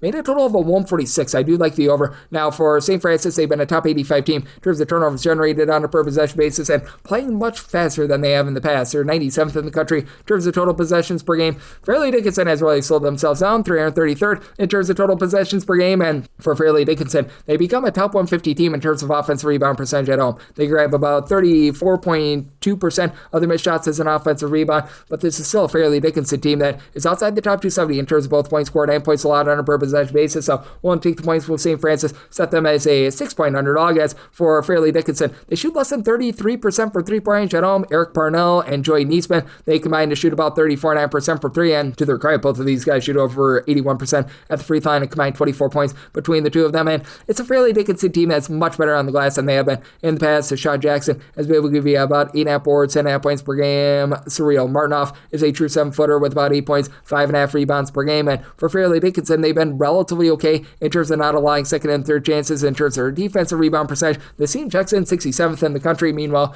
you've got a St. Francis, Pennsylvania team that is 334th away from home. They allow opponents to grab 38.1% of their missed shots as an offensive rebound, but let's say that Fairleigh Dickinson needs to cover this game at the free throw line. They only shoot 71% there. They're outside the top tier with that regard. And for St. Francis, you do have Sky Wicks, who's able to give you 17.5 points, 7 rebounds per game. The backcourt play is a little bit suspect, but they've been a country average team, shooting about 34.9% from three with Ahmad Harrison and Zion Russell. Combined shoot about 37% from three. A combined 22 points out of those two guys. Now, St. Francis, even though they generate turnovers, they themselves are sloppy with it, outside the top 275 in terms of turnovers generated on a per possession basis. Fairleigh Dickinson doesn't really generate a lot of turnovers. Now, I will say for St. Francis, they're outside the top 320 with regards to their own 2-point shooting percentage and opponents' 2-point shooting percentage, but they've been able to grab for themselves a few second and third chances. And with this Fairleigh Dickinson team really not doing a great job with their overall shooting, I think that St. Francis going to be able to hold in there. Keep in mind, the first time that these two teams played was actually a very nice high-scoring expose in that one, as that was an 85-82 win for St. Francis. So semi-total at a 146.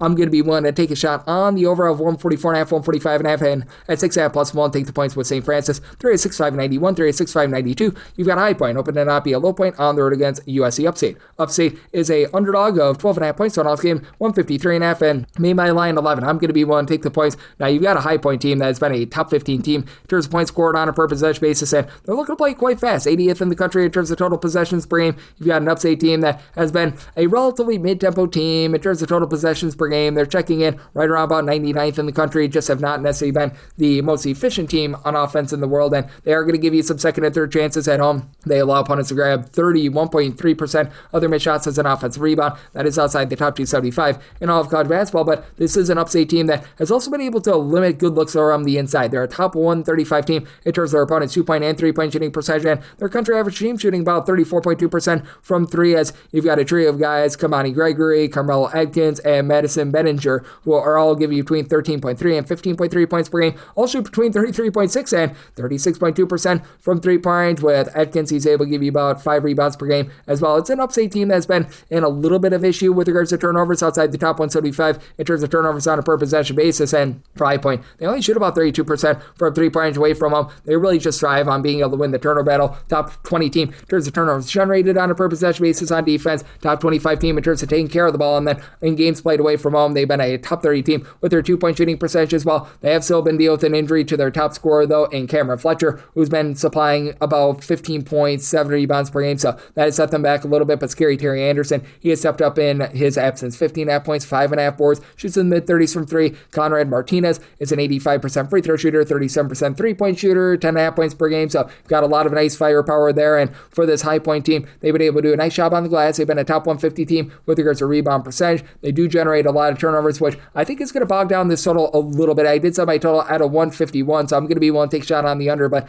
again, with Cameron Fletcher being out, with this being a team that has been a little bit hit or miss with their outside shooting away from home, I do think that allows Upstate to remain lively. So we'll take the points here with Upstate. I'm willing to take anything above 11 with them, and in on the underside, my total 151, and wrap things up with 306.593, 306.594. Winthrop is on the road against Gardner Webb. Gardner Webb, home underdogs of 19.5 to 20.5 points, 153.5 to 154.5 is the total, and I'm willing to lay it. Set Winthrop as a 21.5 point favorite. Gardner Webb, a poop stain on the underpants of college basketball right now. Gardner Webb is outside the top 350 in terms of both points scored and points allowed on a per possession basis.